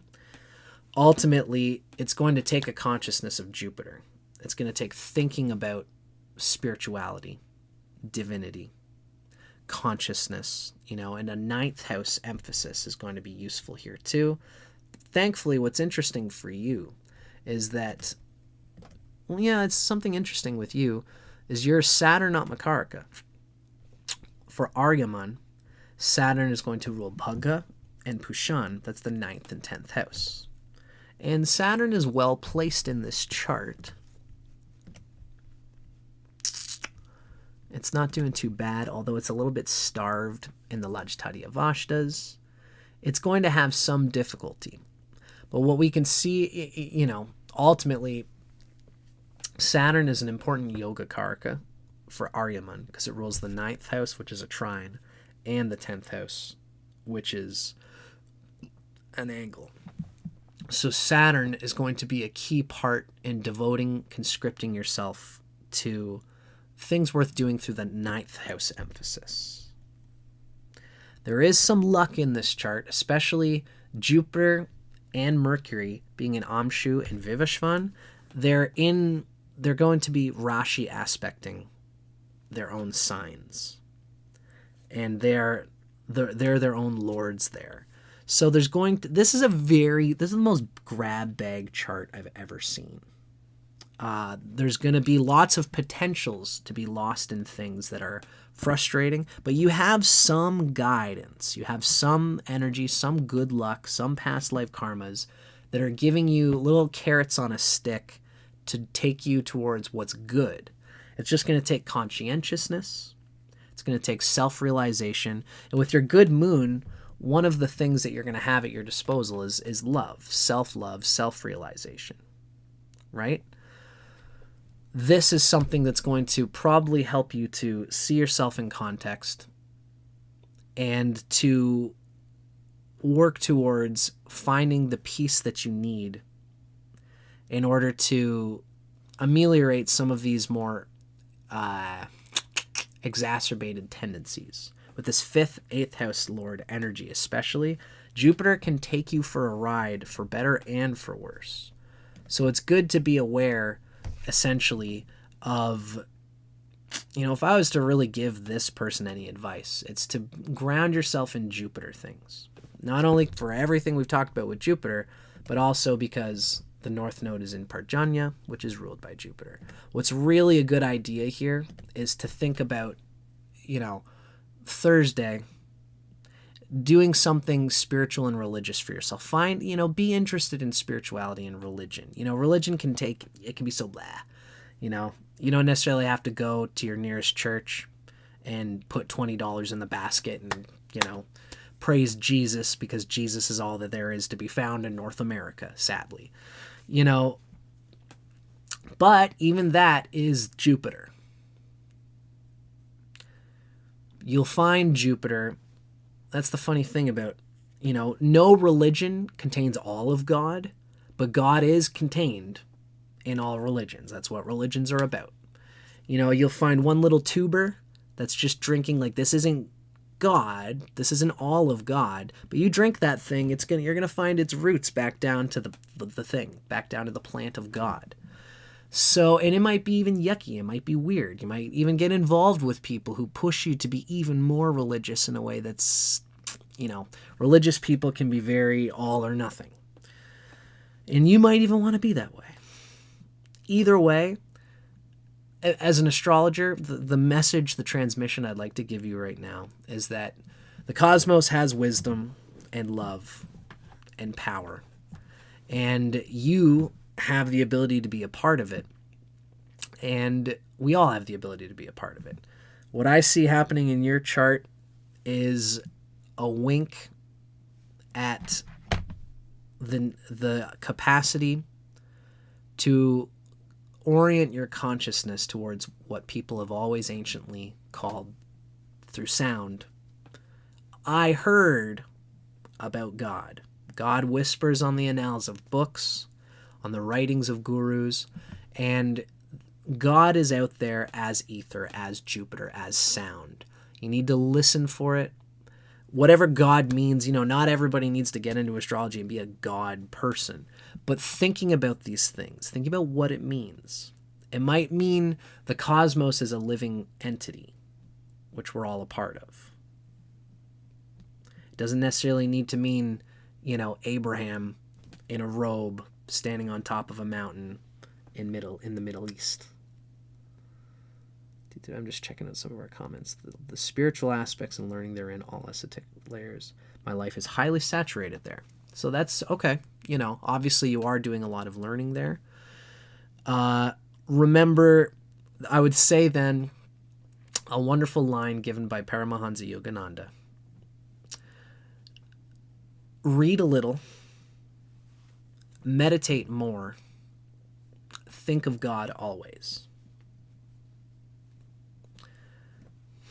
See how this divine living cosmos, which you are sprouting from like a flower, it has a nature, it has a way for you. And in this life we can get distracted by many, many things. But the living cosmos, the oneness of all unity, is inside of everybody. It's inside of you. And the classical ways of prayer, of devotion, bhakti, meditation, it's going to be more important for you to do those things than to cram your head full of knowledge about them, especially with Jupiter and Vivishvan. You might be inclined, I love reading about my favorite religions. At some level, God is like a lover. And if you say, I love all this about you, then that lover is going to be like, okay, well, I'm only going to show you those parts. Because obviously you don't want to see the other parts of me. When we're in a good relationship, we say, I want to see all of you. Not just the parts that have grown familiar with. Not just the parts that are my favorite.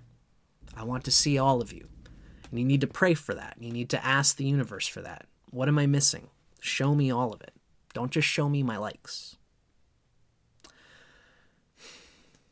I often say with Jupiter falling into Mercury-ruled signs or Venus signs, Mercury, God is right here. But you've made this whole plan to try and find God. I've read all these books, I've read all these things, and here's my plan to find God. And God is coming and knocking on the door. Knock, knock, knock, knock. You say, "Excuse me, God, I'm trying to find you over here, please. Can you stop bothering me? I'm trying to find you in front of me over here with all these stuff. Look at how much I'm doing for you over here. Just go away." Whereas God is like, "Hello, I'm right here. I'm the thing that you're seeking right here, right now." So this is what can happen with this sort of thing. It's less important to be highly academic about what religion means to you. Start drinking it. Start drinking the water. You drink from this well water and you'll never be thirsty again. It's like Ramakrishna. Oh, Ramakrishna is my favorite. And he says, all of the bees, there's much buzzing before the bees get into the flower. But once the bee is drinking the flower, it's silent. This is just like religion. Everyone's a religion, all these different things. Everyone gets so excited about religion. But the people, when they finally get religion, they're drinking it. They're not talking about it. They're doing the thing. They're drinking the nectar. And now the bee is not buzzing. That rajasic excitement about, finally, I found something good in my life. It's like the person who's an alcoholic and he goes to AA and finally, everybody, I did it. I started my AA journey. It's like, great. Let's see how you do in like 2 or 3 years. Let's see how it actually goes. And then the person, they go for a few months. It's like, okay, you know what? AA wasn't for me. Now what I actually am is a Hare Krishna person. They go hard on that for a little bit. And then like, okay, that's not it either. Actually, I'm drinking again, by the way. But now partying with my friends is the new religion. Stick to one. Taste it. That's the important thing to be given in a chart like this, I think. Explore it. Experiment with your consciousness. Because all the things in religion, you don't have to be a god person. You don't need to even be a religionist. But you need to see what people are doing with religion and make sure you're not missing out on it. Because it's going to help you to make greater clarity with all the relationships you have that so affect and influence your destiny. Kasanya in particular. Kasanya, your destiny is vulnerable to be affected by friends, circumstances, the people you keep close to you, and Jupiter reigning in, discovering what Jupiter is and following it, doing things especially on Thursdays. If you get a chance to, you're a woman and fasting is debatably not a great thing for women. Comparatively to men, at least is what I've heard. But fasting, when done consciously, can be a little bit of something to do on Thursday. They say women are better. They're part of the earth, and so they do better when they do eat. I'm not a woman, so I shouldn't even say. But the reason I'm bringing it up is because most people say, oh, you want to appease Jupiter? Fast on Thursdays. It doesn't work for everybody. Listen to your own body. That's probably the best way to say it. But do something on Thursday that's going to give you this Jupiter sense of Ishvara Pranidhana, which is praise to the universe. It's like a Zen thing. When the Zen people, when they sit in Zazen, they're not doing anything else but sitting. You go for a walk, you're not doing anything else but going for a walk. You're not thinking about what am I going to do after this? Am I going to file my taxes after this? You just go for a walk and say, thank God I exist. This is the kind of stuff to do with Jupiter. Anyway, I wanted to, I'm exercising my capacity to do astrology right now, but I digress. Different people, it's cool because when I'm reading your chart, I'm thinking about how Jupiter resonates with you. And that's why I'm giving this message. Well, as astrologers, this is how we have to do it, The message I transmit is coming from the person that I'm seeing and reading. And I love to be able to do that. Preferable for you some way. Cool. Good. Consider Thursday to be a great moment for you to really find that destiny and peace that you seek, so that your life has the deeper purpose and meaning. And even thinking about what marriage, if you're interested in relationships, what a man might mean for you.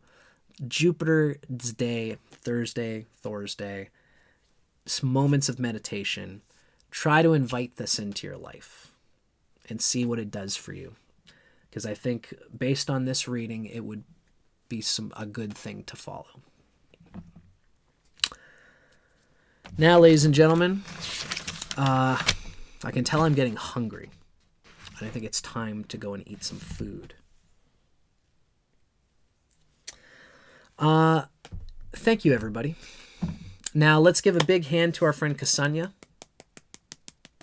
I felt like that was a transmission. Occasionally that happens when I do readings.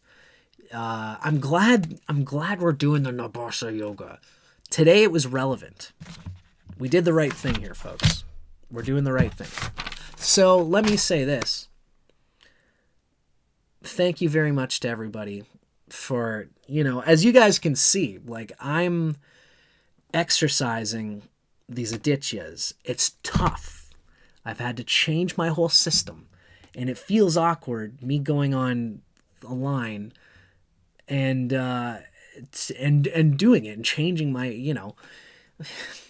I think this is part of how I am. I think I'm I'm an Amshu guy, actually. And I think this is what Amshu does. People come to see Dustin. That's my individual light. So I can come on here and try different things and juggle and be like, I don't know what the fuck I'm entirely doing here. And you guys are still supporting me. All things considered, I don't think I don't know what I'm doing here.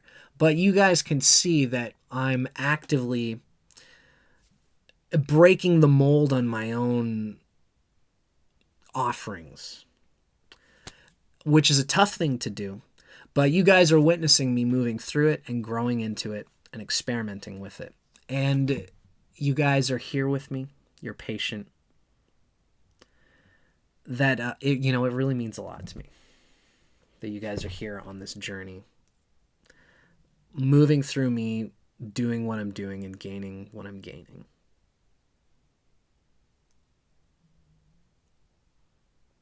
Awesome. Okay, good, Ksenia. I'm glad to have been able to be thorough for you in this way. Cool. Nice to see you in Interoceptive Academy. Yeah, so I feel good about this. I like the way we have been going from the Tropical Vedic chart, showing just like, this is your chart, but now this is the real chart. I'm an Adityas guy. I'm in. Ernst has got me on it. It's, I'm sucked in. So this is what we're going to be doing on this channel. And I thank you all again for given me the time and space to do this. We might do one more, we might do one more of these guinea pig sessions before the last Saturday of this month, which is going to be just a regular session. And I'm going to be doing this. This is my thing now. So we might do one more session next week. Let's see how that goes. You guys will see the indications for it as we come along. I digress. Also, for you guys watching, I'm going to be producing a new book soon. It's called Solipsis Eclipse. This is actually a book that I have already done, but I'm going to release it in a way that everybody can be a part of this re-release. And, I've been kind of moving into this idea that if you've ever wanted to support an upcoming artist to help fight against the AI slop, all these poems are my own, and the illustrations done by my friend are also all original. This is a book that's going to be available in paperback and ebook, and it's going to be available on April 28th. Note the time, mark the date. And you can find me on Goodreads, that I've just put the link in the comments. You can go there, say that you want to read the book if you have a Goodreads account. It all adds up to me building on my registry as an artist, being known and regarded. Once you get these reviews and these little people saying, put them on lists and stuff like that, it helps us to get out there. So I appreciate that.